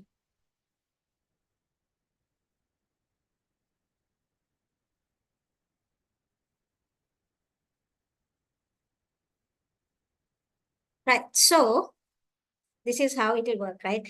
So in this particular situation, since we are working with percentages only and no numbers really, we can actually use our WACC equation. Okay, so let me just write it down here. Okay, right. So the equation is this: WACC equals to KE, cost of equity, into the value of equity over the value of equity plus value of debt, close this bracket, plus again KD 1 minus T into the value of debt over the value of equity plus value of debt. Now here, although we don't have the values directly, we have the percentages, the proportion. So we can use that. Okay. So before this particular restructuring, the cost of equity, we calculated it earlier, it was 12%. Okay. So 12% into, if you look at the, the proportions, we had 75% equity and 25% debt. Okay. So what you can put is, you can put 75% for value of equity over 75% plus 25%. Okay. Plus, if you look at the KD, they're saying before tax cost of debt was 5%. Okay. And the tax rate was 20%. So 1 minus 20. Okay. And that will be multiplied by the value of debt, which was 25%. And this was 75 plus percent plus 25%.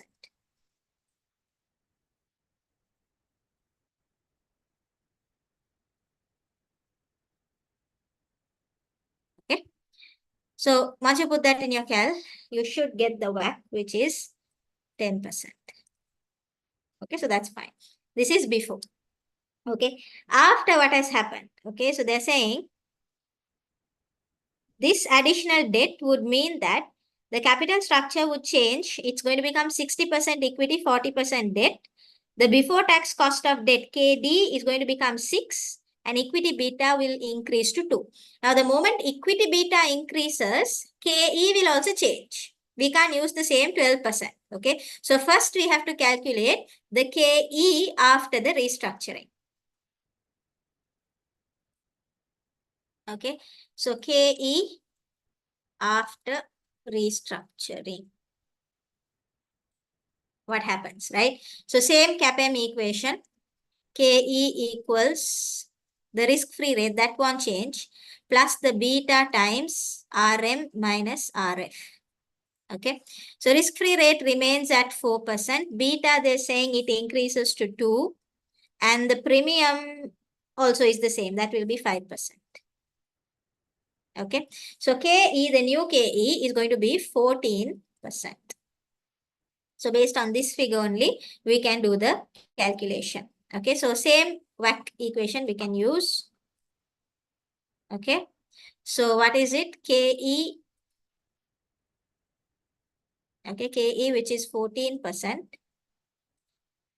Multiplied by the value of equity, which will be 60%. Over the value of equity plus debt, actually it's 100, right? 60 plus 40, you can just put it as 100. Close that bracket. Plus KD, which is now 6%. 1 minus 30. Sorry, not 30, 20. Tax rate. Okay. Multiplied by the value of debt, which is 40% over the total, which is 100%. Okay. So once you take that, you should get the new WACC as 10.32. Okay, so they're asking to calculate the current WACC and the WACC after the new debt issue and to comment on the difference between the two values. Okay, so the two values, one before the issue it was 10, after that it has become 10.32. Okay, so the weighted average cost of capital has increased. Now, the reason for that is most probably because the cost of equity has increased.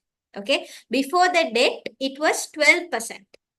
After you increase the level of gearing, it became 14%. That means after you started taking more debt, the shareholders are requiring more return. The reason for that is the more geared you are, the more debt you have in your structure, the more risky you are. Because if you have a lot of debt, then you have fixed interest that you will have to pay. Okay, so that's the reason why the shareholders are demanding for more return. So because they are demanding for more return, it happens so that the WACC has also overall increased slightly. Okay. Okay, good. Finally, they're saying, discuss how the shareholders of COHIC can assess the extent to which they face business risk, explaining the nature of the risk being assessed. Okay. Now, there are 4 different types of risks. Okay, so I'll just quickly go through each of them. We have something called a business risk. We have something called a financial risk. There is something called a systematic risk and something called a unsystematic risk. Okay, there are so many. There are 4 risks. Okay, I'll explain the easiest one first, financial risk. Okay, so financial risk means the risk that you face as a result of your capital structure, meaning how much debt equity ratio you have. Okay, now the more debt you have, the more fixed commitments you have, the more you can't default, the more your assets will be secured. So the more debt you have, most of the time the risk will also be high. Okay, so the more debt in the structure of the company, the higher your financial risk. Okay, business risk is to do with your business operations. Okay, meaning how much of your cost is fixed and how much of your cost is variable. Okay, now if you have more fixed cost, like for example big rents, okay, or you have a lot of interest that you have to pay that you can't really reduce anyway. Okay, now based on the nature of your business, if you have a lot of fixed cost compared to variable cost, we say that the business risk is actually high. Okay, so most of the time with regard to the fixed cost variable cost only, we decide on the business risk. Okay, then what is the systematic risk? Okay, now it's like this. If you take any business, okay, any business, there will be certain risks associated with that particular industry. Okay, now for example, say we are making raincoats. Our business is to make raincoats. There is anyway a risk where it's not going to rain. If it doesn't rain, our sales will drop, right? So that kind of risk can be countered by investing in a business where it will flourish when there is sun. Okay, now for example, you're making raincoats, meaning whenever it's sunny, you're not going to make that much of sales. So what you can do is probably go and invest in a business where you will earn good sales during the sunny season. So maybe you can go and invest in sunglasses or something, or caps or something. Something that people need in the other period, right? So what happens in one period, if it's raining and you're losing because of raincoats, you will gain because of your sunglasses, right? So unsystematic risk means if you diversify, meaning if you start, investing in different businesses, that risk you can reduce. The fact that in this case, you won't make money in the sunny season. Okay. But there are some risks called systematic risk, meaning, for example, the economy is in a recession. Okay, so whether you go and invest in sunglasses or raincoats or whatever it is, all businesses are actually not doing so well. Okay, so regardless of how well diversified you are, there will be a particular risk that you face, and that is a market risk. Everybody in that country is facing that. That is called the systematic risk. Okay, so unsystematic risk, you can reduce it by diversification. Why? Because it is only specific to that industry.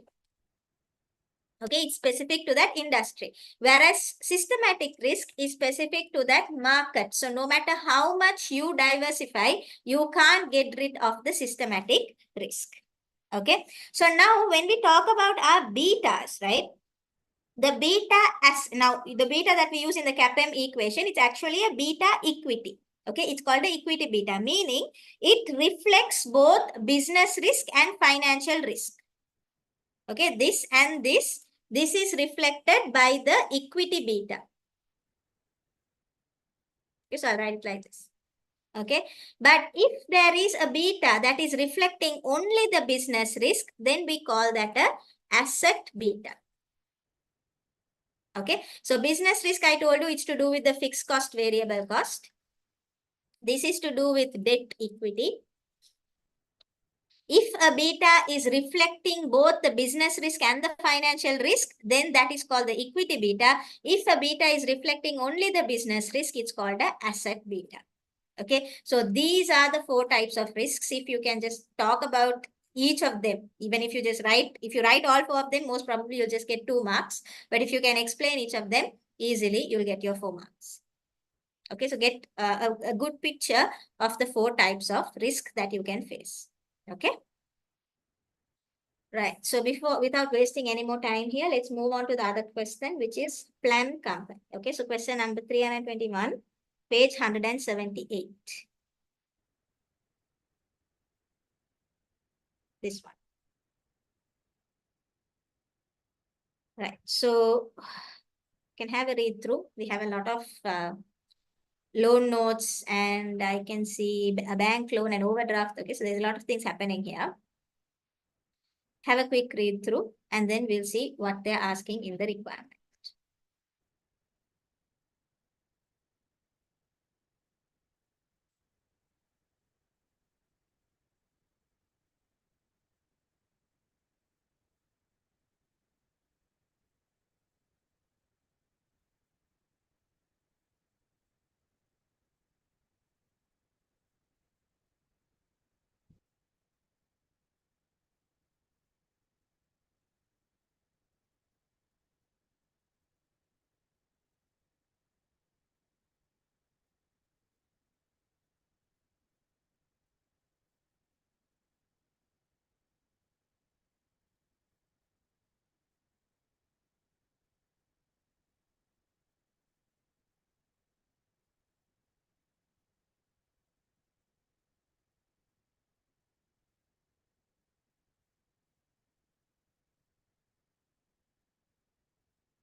Okay, so let me read it. It's saying the directors of plan company expect that interest rates will fall over the next year, and they're looking forward to paying less interest on the company's debt finance. Okay, so this is actually, when you read that properly, register that in your head. Okay, in the next few years, we're expecting interest rates to fall. Okay, that's the situation. The dollar is the domestic currency of plan company. So our home currency is the dollar. The company has a number of different kinds of debt finance as follows. Okay. So let's just read through each of their debt instruments. So there is a loan note that they have taken in dollars. Nominal value is 20 million. Interest rate is 7 per year. Interest type is fixed. Okay. Now I read the first line. The moment I see this, I can see a problem. In the future, I'm expecting interest rates to fall. But this loan note has a fixed rate. So no matter what the market interest rate is, I will have to pay 7%. There's a problem there. Okay. So interest is due in 6 months' time. Redemption is 8 years' time at nominal value. Redemption means the day that the company will pay you your principal. It will happen in 8 years' time. Then there is another loan note that they have taken in pesos. The nominal value is given. This is also fixed rate. 6 months' time, again 8 years at nominal value. Then there is a bank loan. So that's a non-traded debt. 4 million, 8 per year. This is variable. Okay, so that seems to be a good thing there. 6 months' time, and in installments, we will have to pay it. Overdraft. Okay, so there is a 3 million. Interest rate is 10% per year. Okay, it's a variable rate again, monthly, continuing at the current level. Okay. Then they're talking about the 7% loan note. So this dollar loan note, the first one, it was issued domestically when the 10%, while the 10% loan notes were issued in a foreign currency. So loan note in dollars, this was taken in the same country that they are in. Pesos was taken in a foreign country. The interest rate on the long-term bank loan, this one, is reset to bank base rate plus a fixed percentage at the end of the year. So that's why it's variable. No? So it will keep on changing every year. The annual payment on the bank loan consists of interest on the year-end balance plus a capital repayment. So we don't just pay the interest, we pay a capital repayment also. Then they're giving me the exchange rate, spot rate, current exchange rate, pesos to dollars. $1 will give you 58 odd pesos. So clearly dollar is stronger than the peso. 6-month forward rate is also given. Plum company can place pesos on deposit at 3% per year and borrow dollars at 10% per year. The company has no cash available for hedging purposes. Okay. A is asking you, evaluate the risk faced by Plum on its peso denominated interest payment in 6 months' time and advise how this risk might be hedged. Okay. So there is a payment that they have to do in 6 months' time in this foreign currency. Okay. They're asking you, what is the problem with that payment and how can we reduce the risk that we will face as a result of this payment. Okay. So have a go, see if you can figure it out.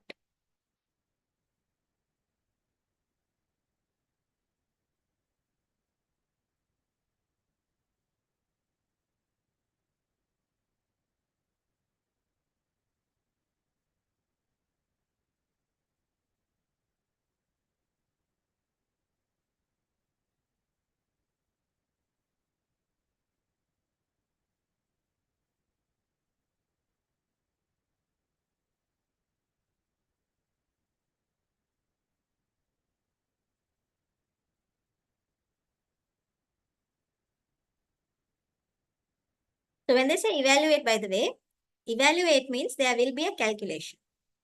Mostly there will be a calculation and then only we will try to explain. Discuss means it will just be words.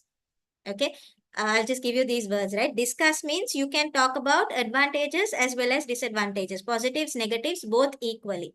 If they say critically discuss or critically evaluate, then you will have to talk more about the disadvantages or the negative part and only one point you have to make about the positive. Okay, so just know the difference between the verbs that they're using.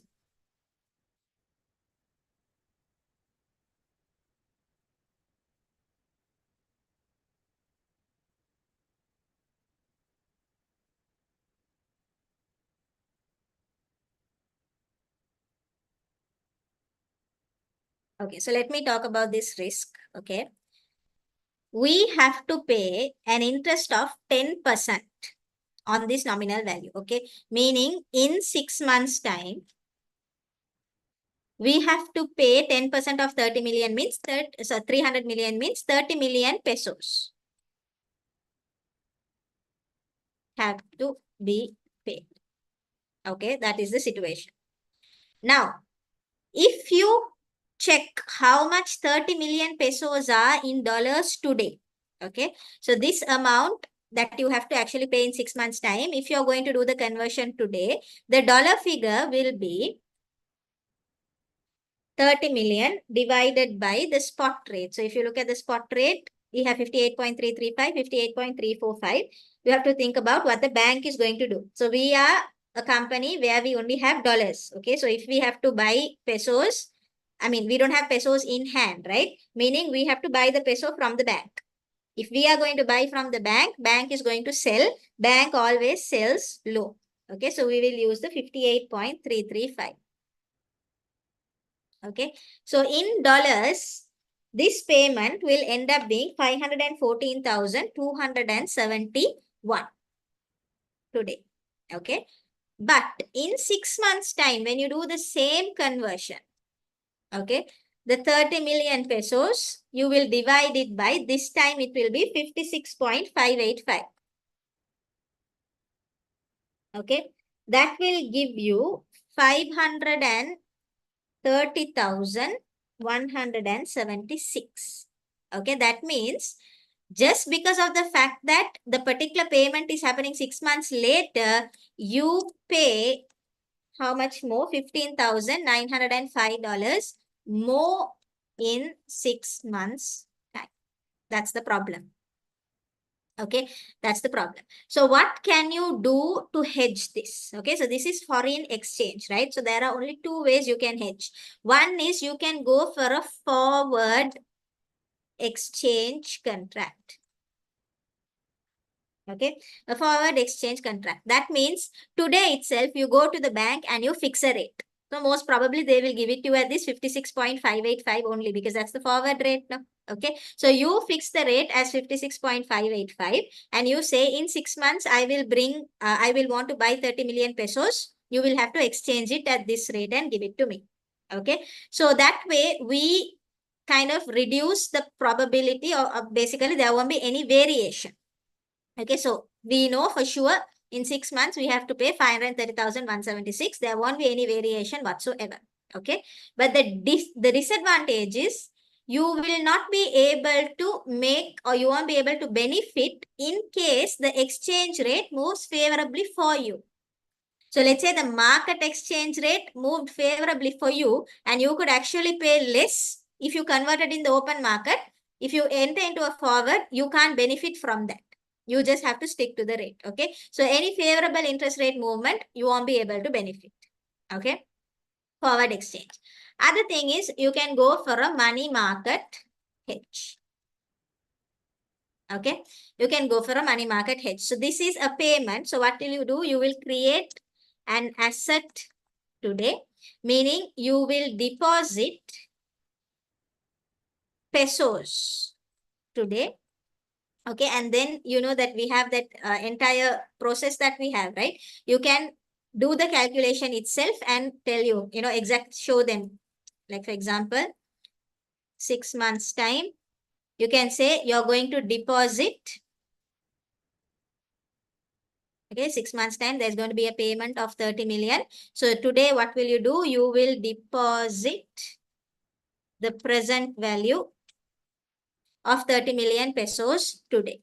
Okay, you can tell them that. You can, draw this exact diagram even and show. Okay, so today you will deposit the present value of 30 million. They have given you the rates also. Okay, so let me just quickly show you. If you look at the peso deposit rate, it's 3% per year. So we want it for 6 months. So 3% into 6 over 12. So that is 1.5, right? So the present value will be 30 divided by 1 plus 1.5%. So that will be 29.557 million. Okay, so we will deposit 29.557 million. Then what will we do over here? We will convert it at the spot rate. So we know that the spot rate, we have to actually buy from the bank. Bank will sell low. So that is 58.335. Okay. So convert this 29.557 pesos to dollars. So basically you will have to divide it by 58.335. That will give you the number of dollars, which is $506,671. Okay, I'm rushing through this because we already did money market hedge previously. Okay, so 506,671. This amount you don't have in hand, so you will borrow at the dollar borrowing rate is 10%, but again for 6 months, so that will be into 6 over 12.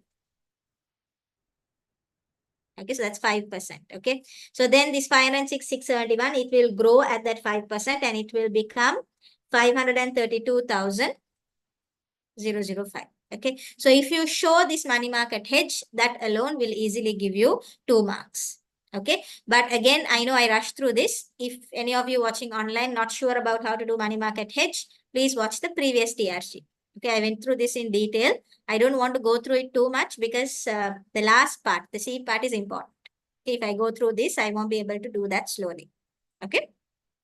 So you can mention all of this. That should give you a 5 marks. Actually, this calculation is a little too much. Okay. Even if you just say deposit the present value at 3% and borrow at 10%, that on its own will give you the 5 marks.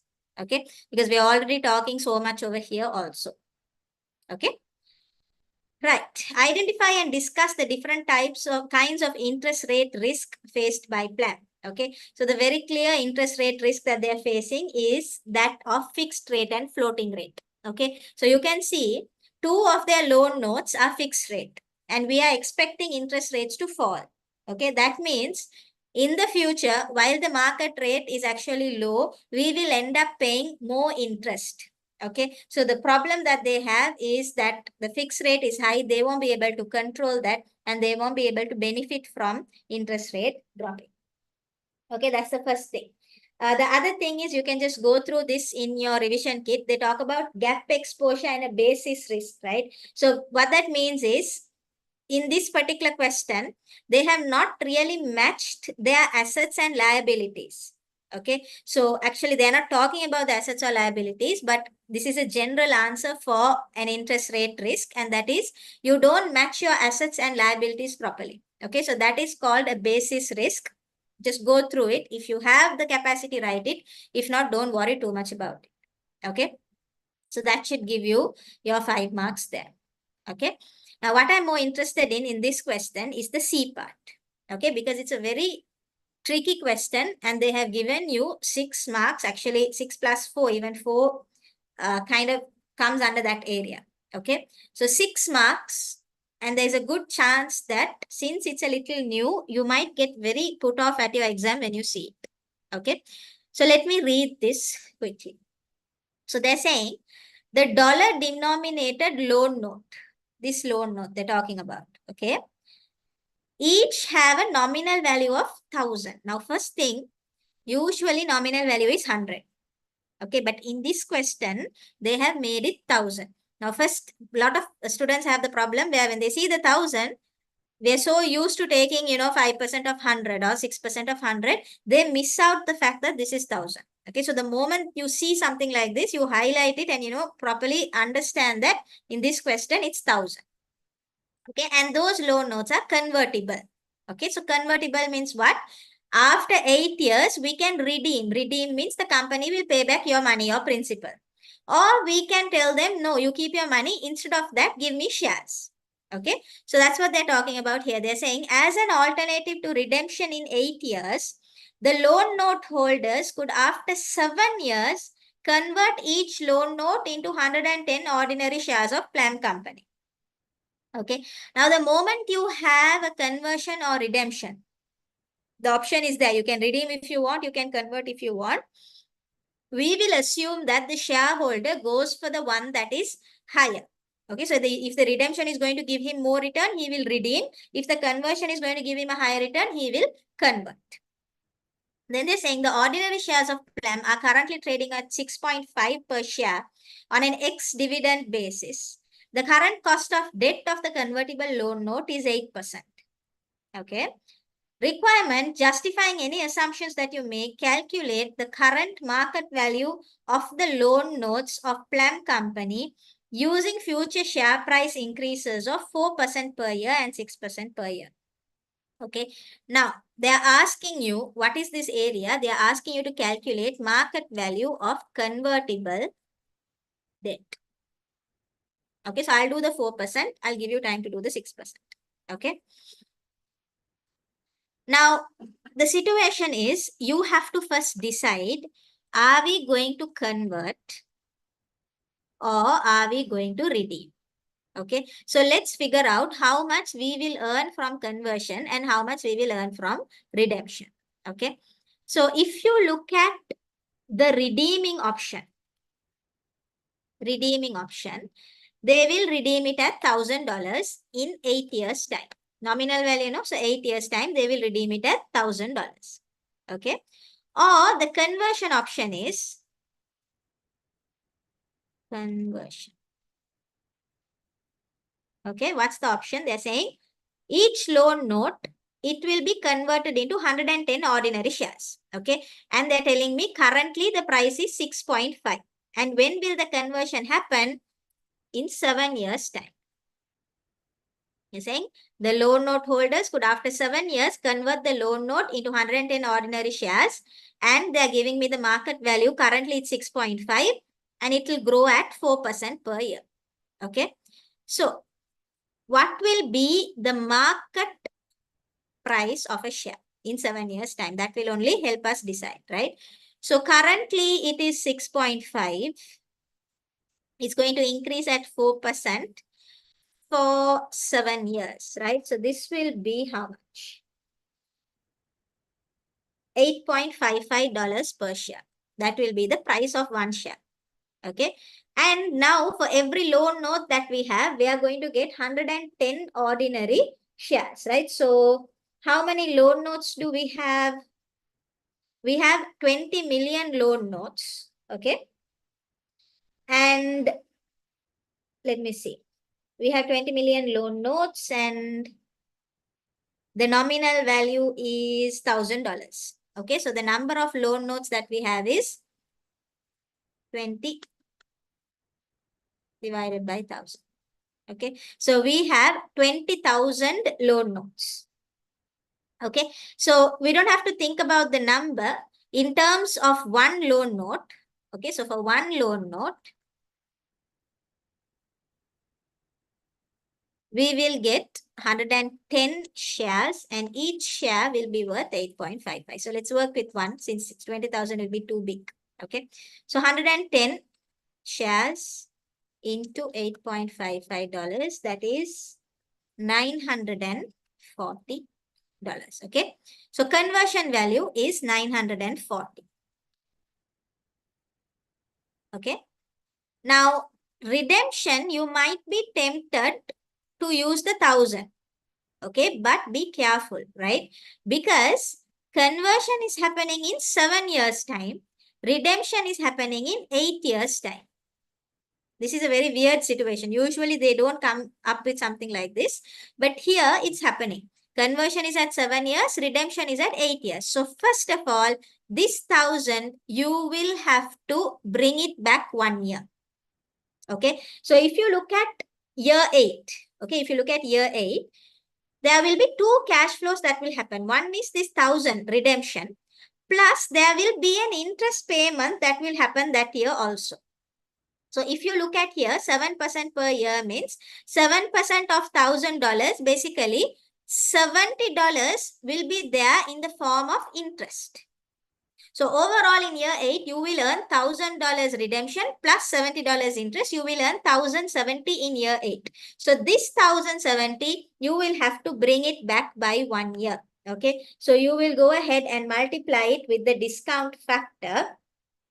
That is 0.926. Okay, so the discount factor at 8% for 1 year, 0.926. Why 8%? Because they tell me that the current cost of debt is 8%. Okay, so 1,070 into 0.926, the redemption value is actually $990.82. Okay, so not 1,070, it's actually 990.82. So between these two, we will go for the higher option. So conversion is giving you 940, redemption is giving you 990. Obviously, you will go for redemption. Okay, now once you decide whether you are going to convert or redeem, after that only you will do the calculation for the market value. Okay, so how will that look like? Basically, you have your years. Okay, so year 1 to year 8, and then in year 8 there will be the redemption. So year 1 to year 8, basically you have only interest. Here, since redemption is going to give you more, you will redeem. How much will you redeem at? Okay, so this is the cash flow. This is the This is the cash flow, right? Okay. So interest, year 1 to year 8, you will be paying $70. Redemption, now this is in year 8, right? So this 990, you won't go and put it here. We are just bringing it back to year 7 to see which one is higher. Okay, but the redemption itself will happen at 1,000 only because that's happening in year 8. Okay. Then you will use the discount factor or the annuity factor at 8%. Okay, so year 1 to year 8 means you can use annuity factor 8%, which is 5.747. And here you use the discount factor at year 8 for 8%, which is 0.540. Okay, then take the present values. This. Okay. And then what you do, if you want to get the market value, add these together. Okay, so we call this the market value, which is 402. Okay, there's a small thing here. This 402.29 plus 540 together will give you the market value of, I think it was a loan note, right? Yeah, so it's a loan note. It will give you the market value as 942.2. Okay, so this is how you calculate the market value of a convertible debt instrument. It's similar to an NPV styled calculation. Okay, right. So this is if the market value of the share increased by 4%. Second part is telling, do the same thing. Tell me, how much will it be if the market value increased by 6%? Most probably the decision will change. Maybe we won't redeem. At that point, probably we will convert.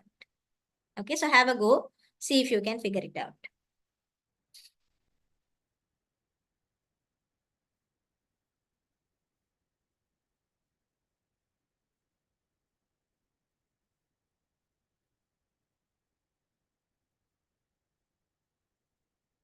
But now in your exam also, guys, now in case you didn't figure this out about this 990.82, okay, you just compared 940 with 1000, okay, still your answer finally, this 942 won't go wrong, okay, because 940 compared with even 1000, you will choose the redeeming option. Okay, so even then you won't have a problem. This part and all will be correct. This, checking this 990.82 with 940, but that gives you a mark. It gives you a mark because you have to be smart to realize that the years are different. Okay.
Let me know if you get the market value.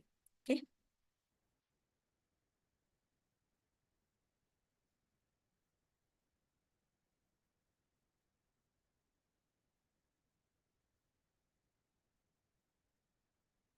Okay.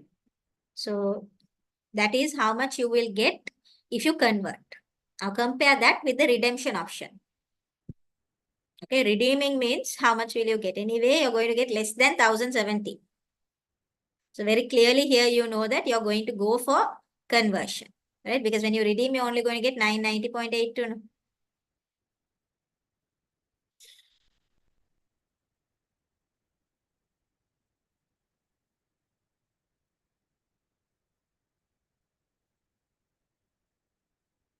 So after that, how much will the market value? There's a catch, okay? In this question, there is a catch. That's why I'm waiting for you to do it.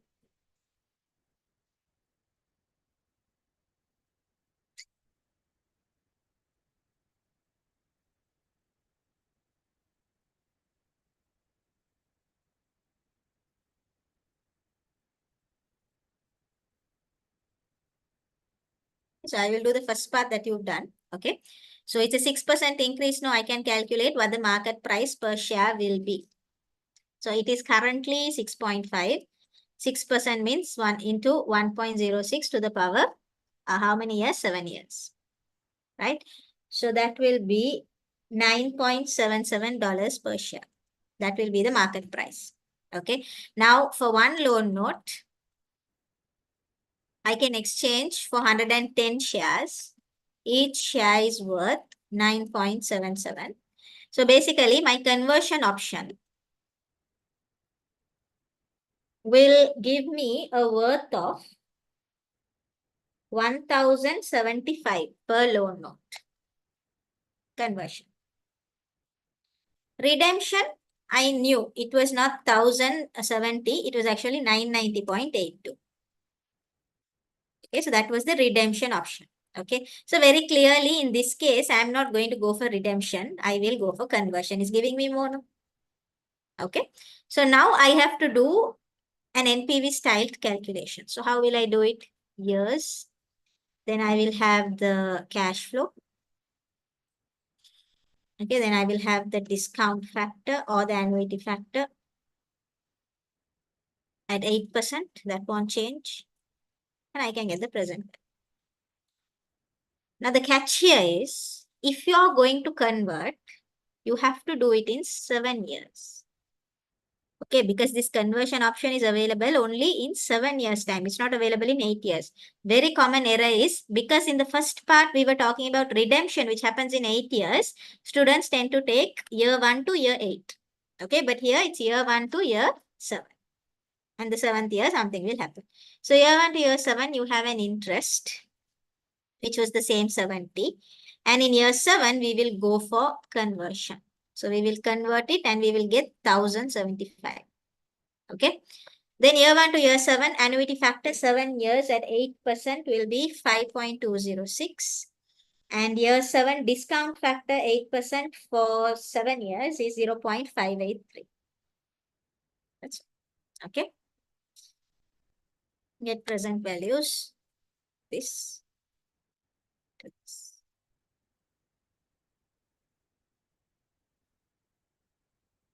Okay. Then when you take the total, you will get the market value. Okay, so that will be 991.15.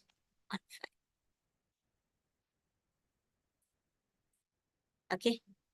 So this is how you get the market value of convertible debt. The only addition is you have to decide, first of all, do I convert or do I redeem? Okay, so this is how actually it works for redeemable debt as well as convertible debt. Okay, because convertible is redeemable, but with an extra option. If you want, you can convert. Redeemable means you don't have to decide over here. Instead of this convert, you'll just take the redemption value. Okay, is it clear?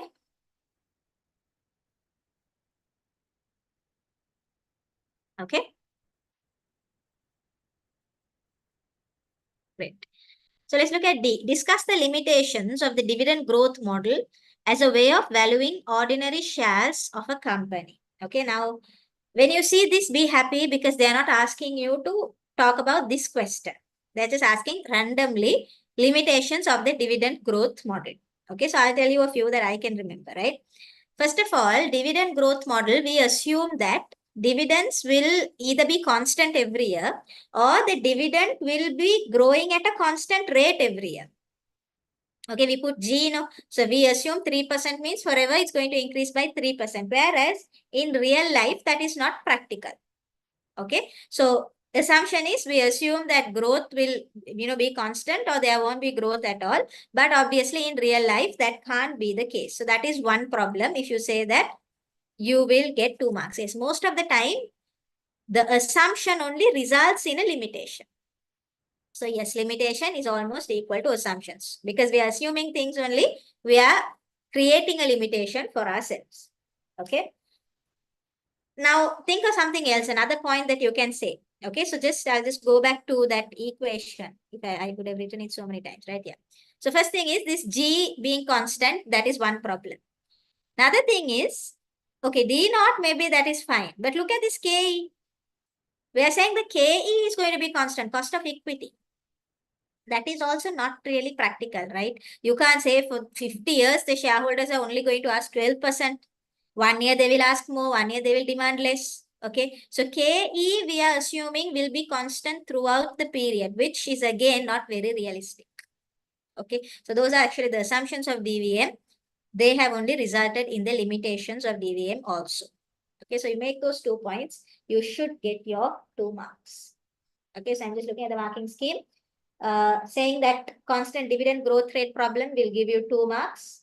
Constant cost of equity will give you 2 marks. Any other relevant discussion will give you 1 to 2 marks. Okay. So yeah, that's that. And for this question, right? This part also I'll tell you how much the marks will be given, right? If you got the conversion value, this 940, you get 1 mark. If you justify the valuation, okay, so meaning you say that I'm going to go for the redemption because it is more, that will give you 1 mark. This getting 8.55 will give you another mark. Conversion value using 6%, that is this figure 1075, that will give you 1 mark.